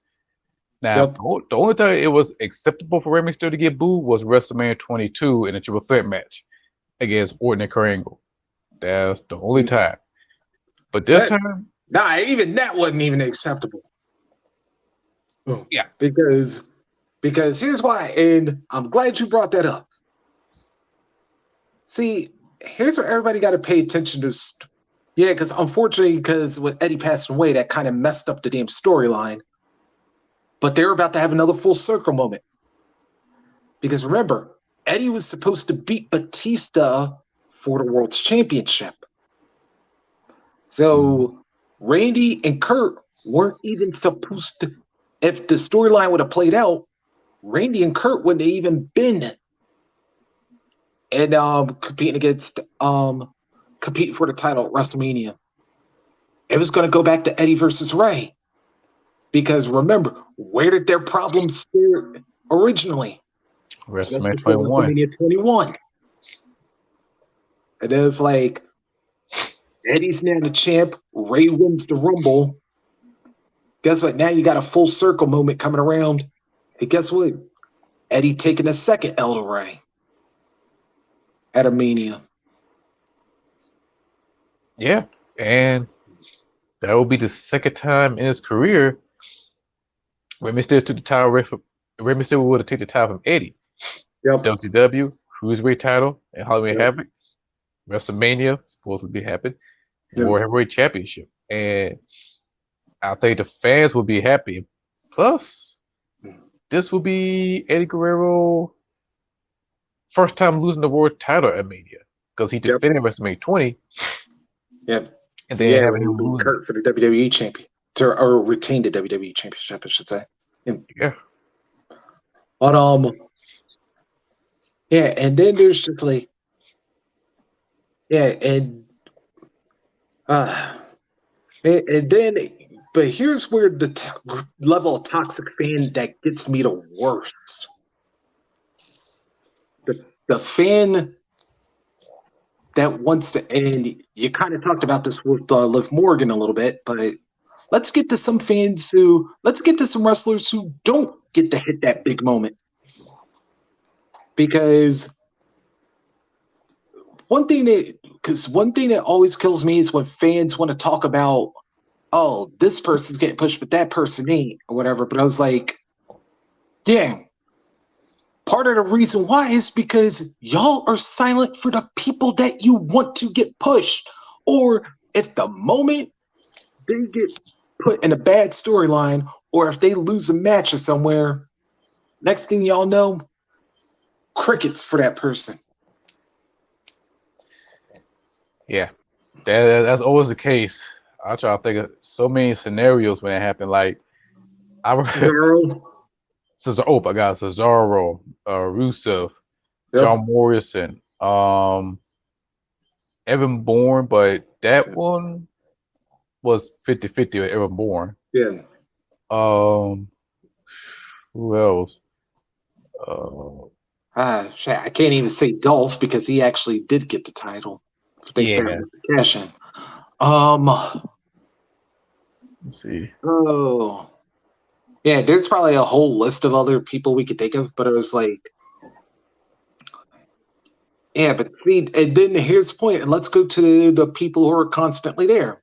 We mentioned Roman, we mentioned Cena. We mentioned Charlotte, we mentioned Becky. So it's like, yeah, you want to know why they're constantly in? Because even when they have bad matches, that you react to them so strongly, whether it be positive or negative, but it's like you react to them with such a strong manner that guess what? They're the ones getting the notice. Even if despite the fact your reaction is really a negative one. Yes. They will the WWE or pretty much any wrestling promotion. If the wrestler's doing good, they're doing good by the fans' reaction. That's where they're based off from. If they show them support, they'll pay attention. I could give you a good example. Impact Wrestling, Josh Alexander. Fans praise him when he was part of the tag team The North with Ethan Page. Either he was a heel or face, they still love him. When he goes solo, when he was the X Division champion, people still love him. Either pretty much they cheer for him or they boo him, but his performance was great. But when he was a white hot babyface, people really support him. And when he won the world champion. And then, of course, the same night when Moose cashed in on him, the fans still support him. And the momentum have not lost. even though he was out for a little bit due to contract situation, but his momentum has not lost because they still show great love. Same thing with Thinking Trey. like thinking like AJ Styles, man, because you want to talk about one guy whose popularity with fans has been consistent. Even when he was a heel, I was like, AJ was always like one of the most like well respected and well reacted people in the game. And everywhere you go, he never lose that momentum. Like he was in New Japan, we part of the Bullet Club, and then we Yep. left. Go to WWE. His momentum still didn't lose not one single bit because he's one of the hardworking guys in the ring and out of the ring, Yep. and we really appreciate that his body of work. That's the reason why fans will love him. Hell, even though we kind of mock a little of the recent work for the next person about to look at Chris Jericho. Chris Jericho, yes, yep. another one. Like I said, even though we do knock some of Jericho's like late work, but still, yeah, he's found ways to like constantly keep himself at the top of the mountain. It was like even if he had to take some time off, reinvent himself, think of something new to do, but still give us the Jericho that we respect in the ring. And he'd be another one. Oh yeah. So it's a couple of wrestlers who keep the momentum going because of the fan support. If the fans show them love, you get better results. If you don't show them love or any reaction, you will get the negative reaction. Like we didn't see that all the time. So that's where the toxic fans come into play. And then you see supportive fans. We see both ends of it. So the end game of it, just enjoy wrestling and just support wrestlers no matter what, because we are the spirit of pro wrestling. If not, pretty much wrestling would die. And let's also throw in some international talents too, because of course one of my favorites, and actually somebody I have to thank you for personally because of getting me into DDT Pro. Look at Konosuke Takeshita and the work he's been doing with AEW. And I tell you what, it's slow, but it's steadily noticeable that he's getting a little more over with his performances at each and every match. Because like, what was he? It was only when he fought Hangman just before Double or Nothing when he made his debut. Wait, his AEW debut. Yes. Yeah, I'm thinking, all right, fans didn't know how he was, but really quickly they saw, hey man, this DDT Pro guy, he's pretty good. And then like off and on, then the matches with Kingston and with Moxley, it was like, all right, this Takeshita guy, we got to look out for it. And then the match he just had at Battle of the Belts with Claudio. Yeah, that was the first time I thought, like, I think even though we felt Claudio was going to win, midway through that match, we weren't too sure about it because there were a couple of near points. We're thinking, wow, is AEW going to swerve us and make Takeshita the new champ? Yeah. Yes, he's my favorite, and I remember one time we talked about it, like I wish AEW didn't pimp him out like that because he's a great talent, and I wish he would win some matches, but or at least some against bigger named opponents. Yeah, and have him on AEW Dark and wrestle not enhanced talent, because we see some of these wrestlers from the different indies promotion, but just use them as a talent and not give him that bigger platform in which he was, but then win the big one. That's the only thing. But like I said, the fans supported from day one and see him progressing as a become a bigger star in AEW. So with that, they show a lot of love for him. Another one, United Empire. Yep. Aussie Open, and New Japan Strong. This is becoming a new strong weight tag team champion Yep. in the tournament, and they show him love over there as well. Fred Drosser, a current strong upperweight champion. They show The him, former Darren Young. yes, and I'm still waiting for that Nexus Yeah. story from WWE still. They've been showing love, and with that support, that earned him to become the champion of the brand. So is a voice And then of of course, like two of the greats, so like Okada and Tanahashi, like man, when they came over here, man, I would have thought there was like I would have thought they were getting Road Warrior pops in some parts of the, especially like if, especially I think what helped was like they were in big wrestling cities like Chicago and Milwaukee when they got them. So yeah, different city, different place. I think they have a bigger pop, but everywhere you go, you will get that monstrous reaction. Depends on where you at because not every place watch New Japan, unfortunately. But bigger wrestling cities, they know who they are. Okada, Hiroshi Tanahashi. But everybody else, 50-50. If you go international, hell, Will Ospreay, one of the most well-known international stars in pro wrestling, he get all kind of love. Even before AEW, hell, I know him through Ring of Honor when they went to the UK tour. yep. That's how I got introduced to him. And ever since then, he was killing it. Just then. And then of course, like, and then one of the moments I thought would never happen, but it wound up doing. Like, of course, the recently retired Juice Thunder Liger, of course, when he came over to take over Brooklyn, and I was like, man, well, then again, of course, New York's always a big wrestling. Well, they're a big wrestling state, but yeah, but especially like New York City and Brooklyn, whatever.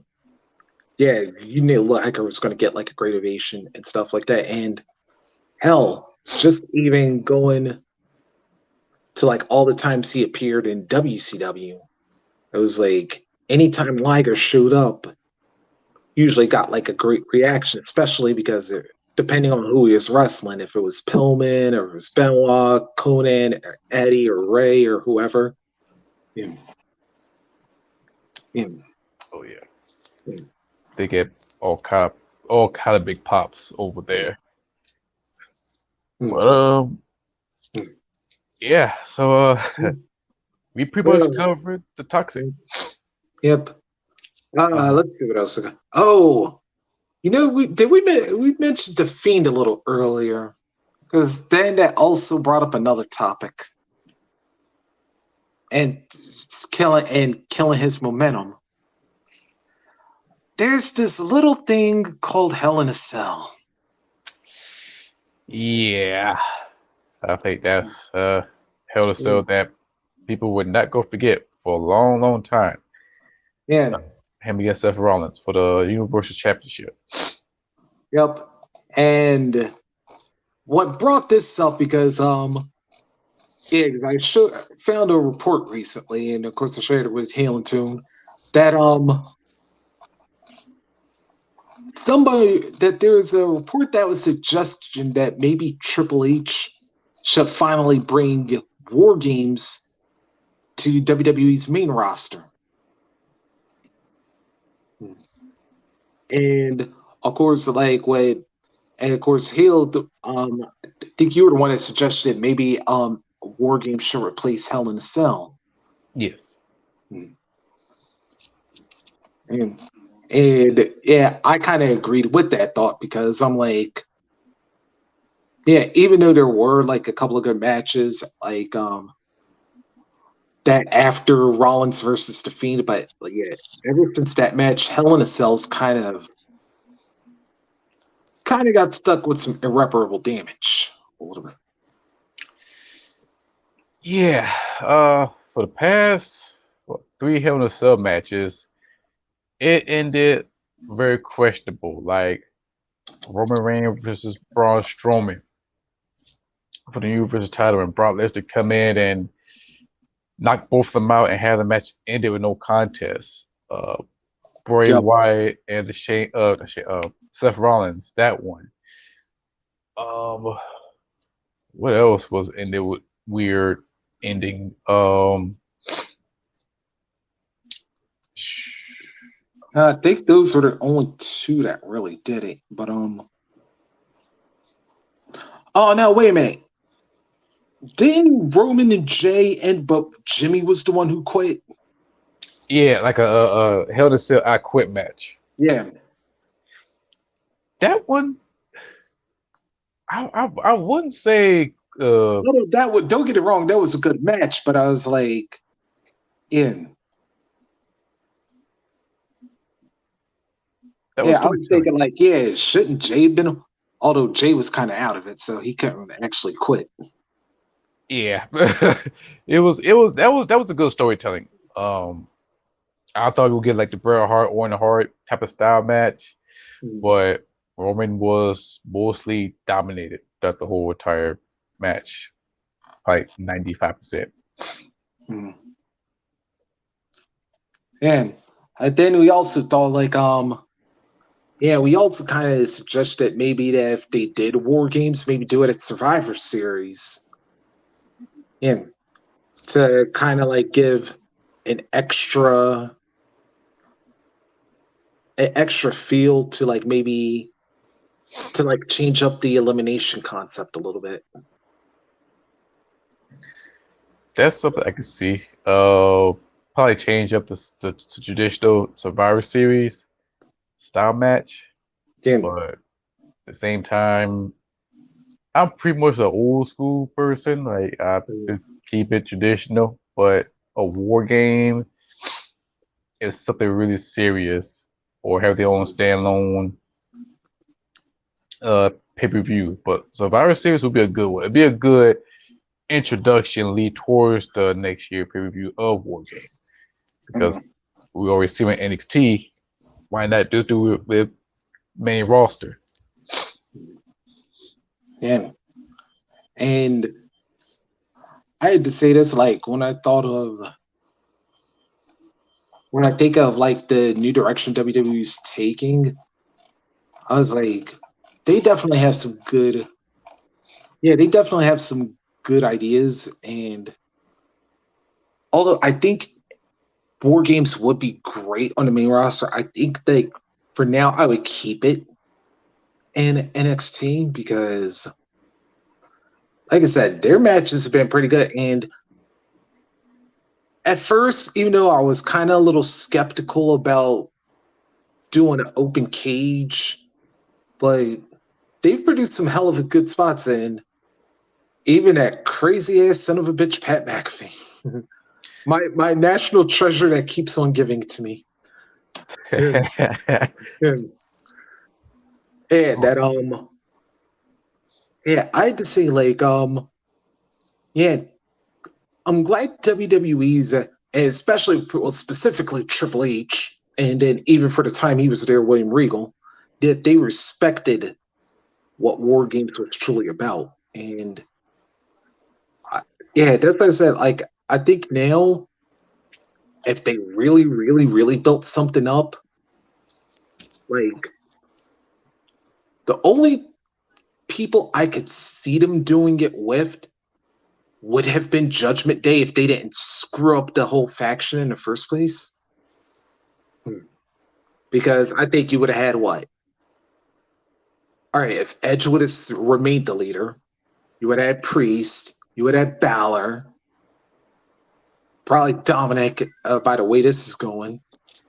So you would have had four there, and then whoever you wanted whatever four men that they were feuding with eventually, there could have been the opponents. There you go. Yeah, I can see Ray, AJ Styles. Yep. Uh, I can see either Bobby Lashley or maybe Drew McIntyre. Yeah, there could have been some couples, but yeah. But we got time to think about it though. Yeah. But also, since we're like, since you mentioned Lashley, and how about the respect that these mid card titles are getting? Oh my God, they get we bored. had a Lashley versus Ciampa last week. Then we had Walter versus Nakamura Friday on SmackDown, and then tomorrow night we're getting Lashley versus AJ for the U.S. title. I was like, damn, we're making up for lost time and actually, I thought of something you said that this might really feel like the "I'm sorry" era. That's what it looked like because they make up all the time they mistreat the U.S. title, the Intercontinental Championship, certain superstars. This is like the I'm sorry era, and Triple H is apologize to the fans and to the titles by making them prestige and actually give the fans what they want. So for him, without even saying it, he's showing it, and this is we entering I'm sorry era. So we see it right now on Raw and SmackDown. You know what?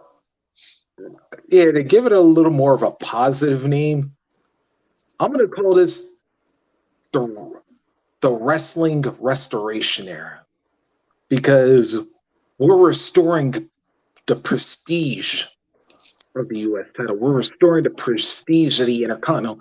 Hell, for the first time ever, hell, we're even putting prestige on the women's tag team titles. And even though, even though this is going to take a lot more work than we got right now, if we could get a little more steady with women's tag teams, that could be, even that would work.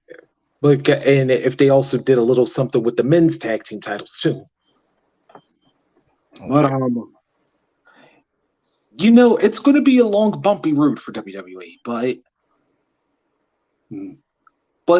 I think what's going to help is that like Triple H and Shawn, they kind of share a lot of the same vision. So between their work with Triple H on the main roster and Shawn working on NXT, like I think we could get a 2-for-1 because maybe I'm not necessarily saying that they're going to go back to black and gold or anything, at least as far as visual, but maybe as far as a mentality aspect, maybe NXT will go back to performing like they're still in the black and gold era. Yeah, I think they're going back to their roots. I think we see that back at SummerSlam. From SummerSlam to now, that's all we be seeing some great wrestling. And I feel like they're bridging the storyline together. Like the storyline is kind of like the bridge, and they're putting pieces together for this great wrestling match. And that's what they're doing right now. And actually, it's interesting you mentioned a bridge up because not only we're seeing, because of course Nikita Lyons, Zoe Stark, competing into this tag tournament, so we're seeing 2.0 starting to go to the main roster. But then, of course, we also got Briggs and Jensen, who are 2.0 wrestlers holding the UK tag titles. Of course, Irish Ace, longtime UK competitor, get ready to challenge for the NXT Championship Tuesday night at Heatwave. Of course, we've seen Lash Legend compete a few times over in the UK. Ivy Nile compete a few times.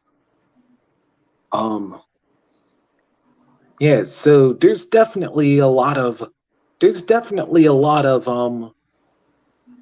intertwining between the brains in WWE. Yeah, a lot of switching.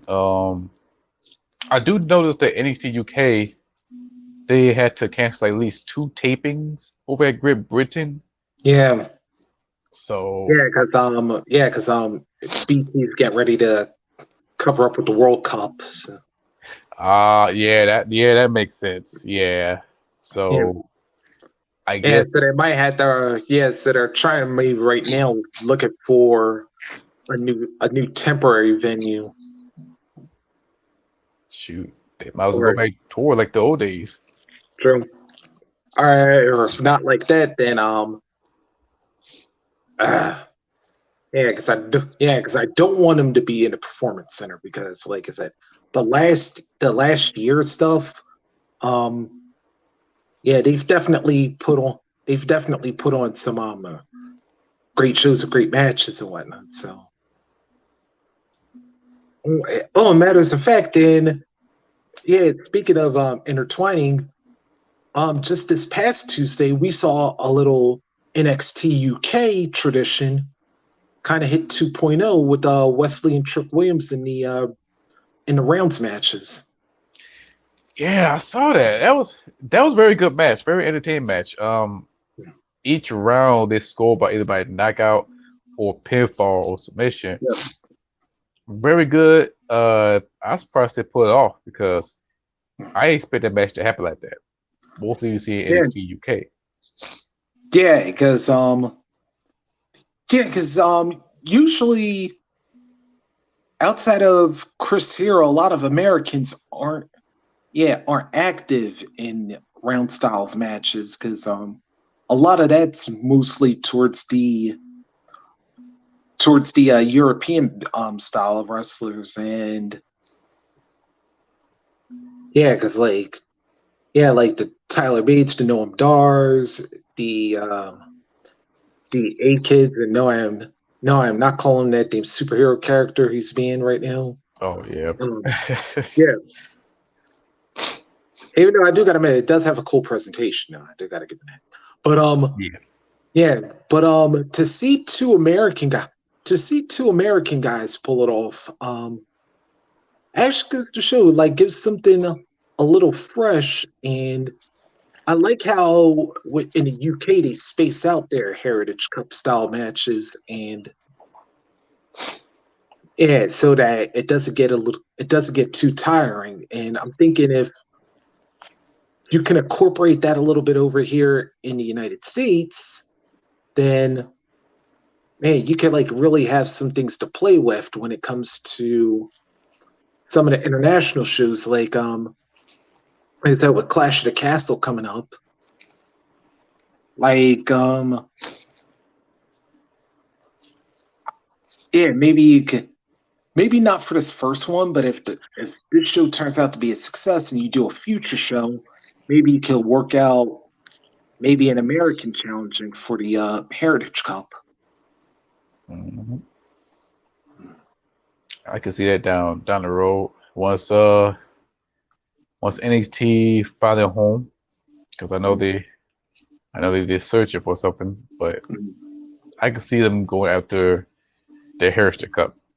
I wish I were from Terra to a championship, but carrying a big ass Yeah. trophy, that's a lot. Yeah. Well, I think like the only time they really have to carry it's when they're getting ready for a match. But yeah. Yeah. But yeah. While we're at it, yeah, got through all our topics pretty good. So Oh yeah. yeah, coming up tonight for you biography lovers, DX.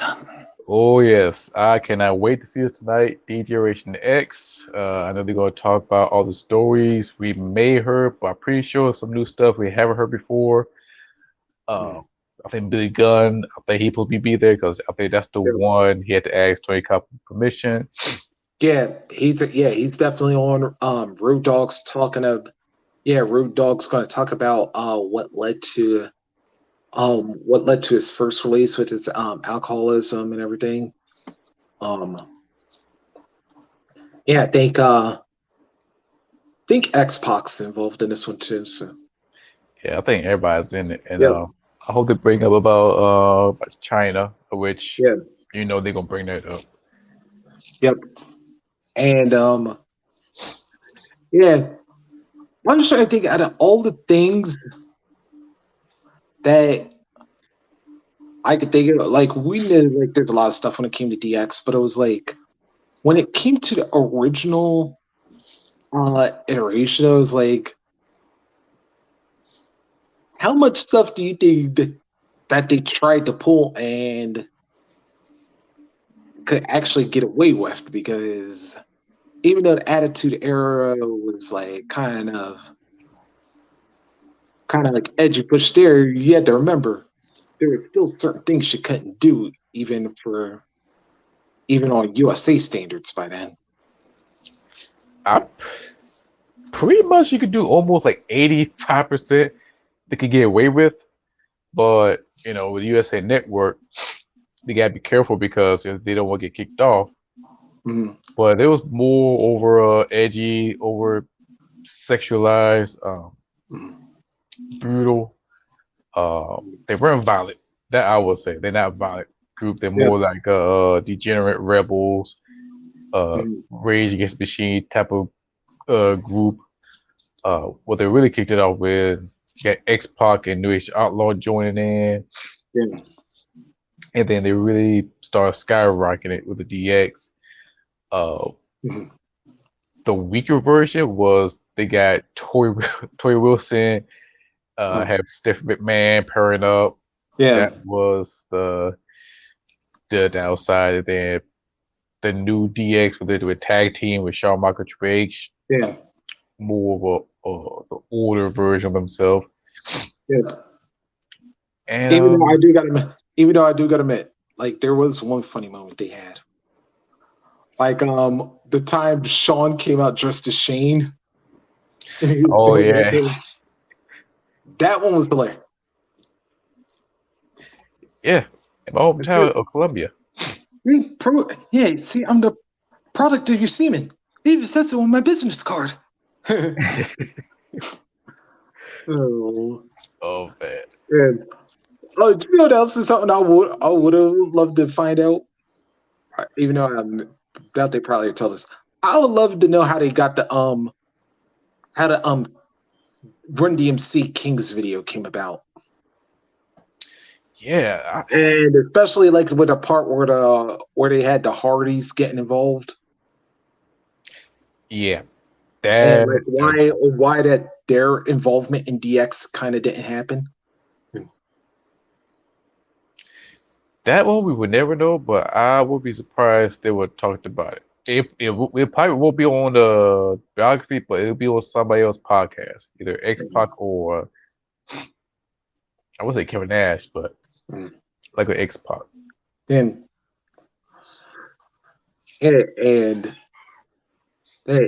plus, you know what else? I hope they really go into how they did the whole WCW thing, because even though I know they did talk about it like here and there, but yeah, I want to know how they got that one. Yeah, especially when they got the dude to admit that. Yeah, man, I got these tickets for free, dude. Oh god. I hope so too. I hope they talk so much about it. But I think that show is going to be really interesting. All the questions can be answered. Hopefully it's not too dark like Kurt Angle, because that was really dark. Next Luger episode was inspirational, but same was a little bit turned. But this will be close to it. And let's see what we got real quick. All right, so I think that should wrap it up. Next week, I know one topic I want to do is because with the NWA 74th show coming up in about 2 weeks from now, and next week I want to talk about the history of the United States Tag Team titles, which, by the way, are coming back at the NWA 34th. So you got that. Let's see. We're probably going to talk about the trios titles. And by the way, Folks, I'm going to give you a little heads up here. If y'all expecting Kenny this week, don't. Because, or at least not in the match anyway. Because I was sitting here thinking about this, and I'm like, nah, if you want Kenny to come back, because remember what Adam Cole said. Because y'all ain't asked Bobby to be in, y'all ain't going to be in a tournament. So while I'm looking at how this thing's breaking down, I see Bucks having Cutler's the third man there out in one round. I can see that. Either that or yeah, because hold on, let me see if I can get to the just trying to get to the tournament real quick. Because look at how these brackets are shaping up. Yeah. Because look what happens in the semifinals. You got Death Triangle and Ogarnobles, and it's like, yeah. Penta and them's getting payback, still ain't get their payback for Andrade and Rush unmasking them all the damn time. No. Oh, which God help me if. And now that I'm really thinking about it, now that I just said that, why do I have this feeling I already know that what the finals are really going to be? See that. Yeah, we're gonna have that. We're gonna have that. Speaking of factions that were in wars with each other already. Yeah. Death Triangle, House of Black all over again.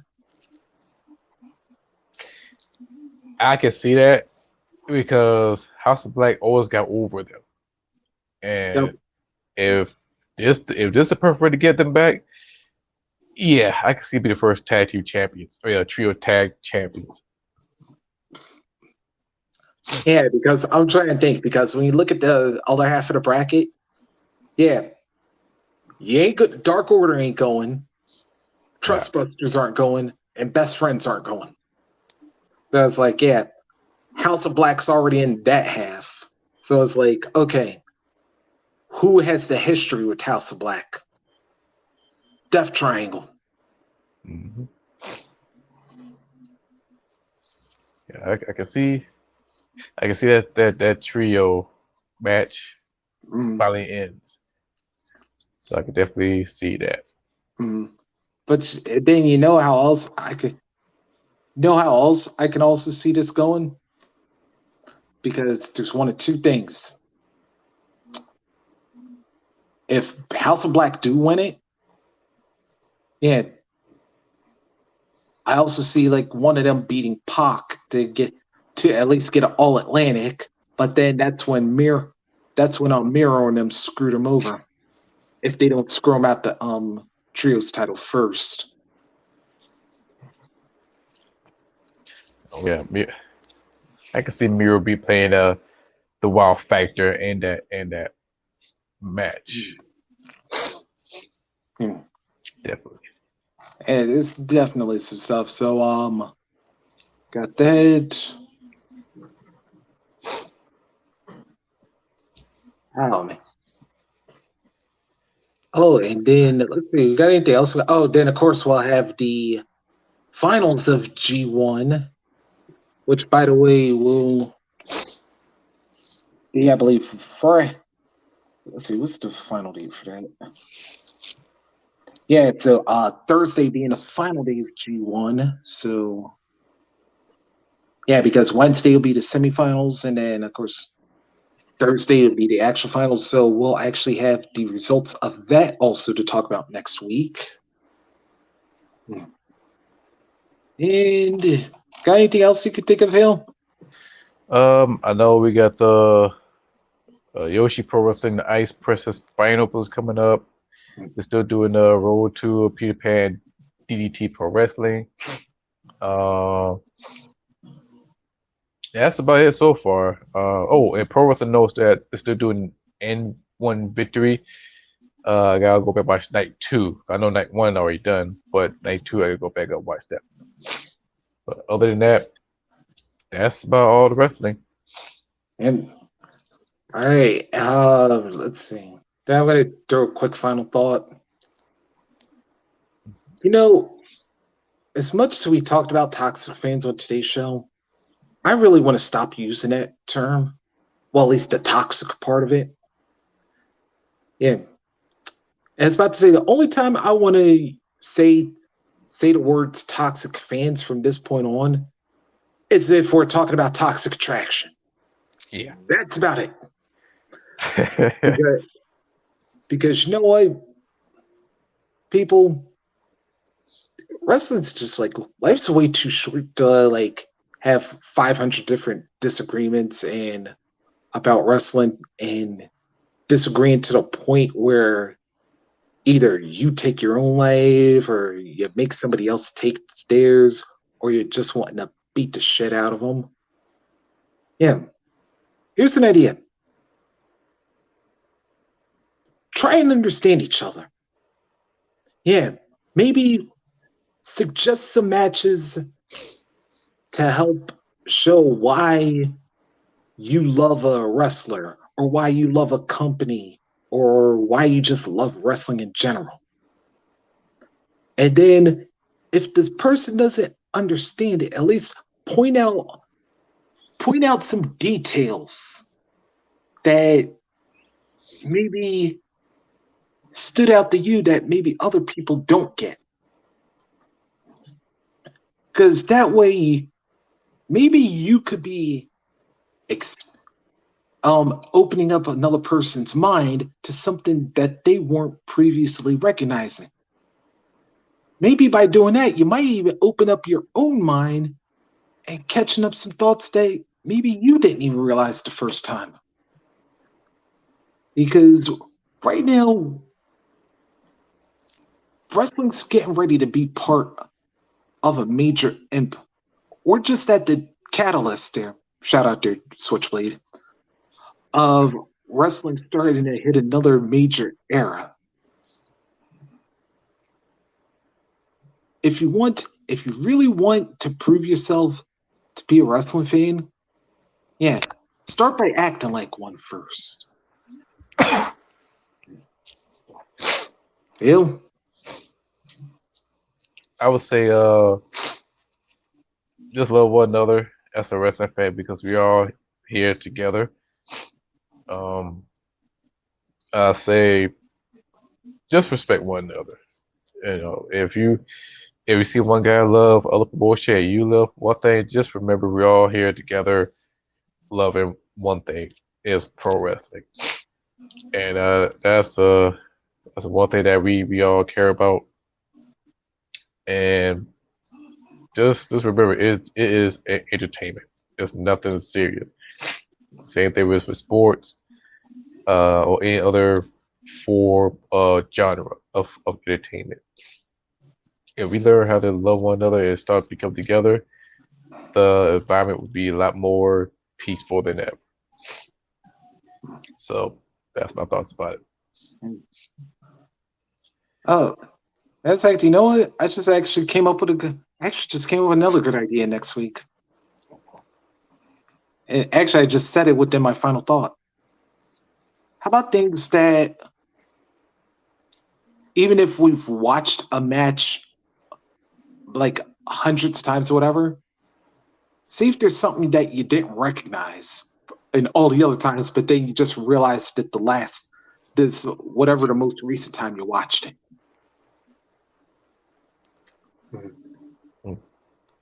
And there you go. Yeah, and I'm going to tell you, there was actually a match I just watched last night again, and that's actually just inspired this thought. So we'll get into that next week. Until then, yeah, everybody get your A&E on in just a couple minutes and enjoy the DX biography. Yep. Yes. And also, I think in about a couple hours, then our WCC brother, Mr. Team Bring, is going to have an all new hashtag Heals for Life. And then, of course, join us back here every Sunday, 5:30 Eastern, 4:30 Central for Embrace Thirst. Yes. And I'm your host, Hill, boy Antonio, and of course, Reese. Till then, don't forget to share, like, comment, and subscribe. Until next time, always embrace the thirst. Peace. Peace.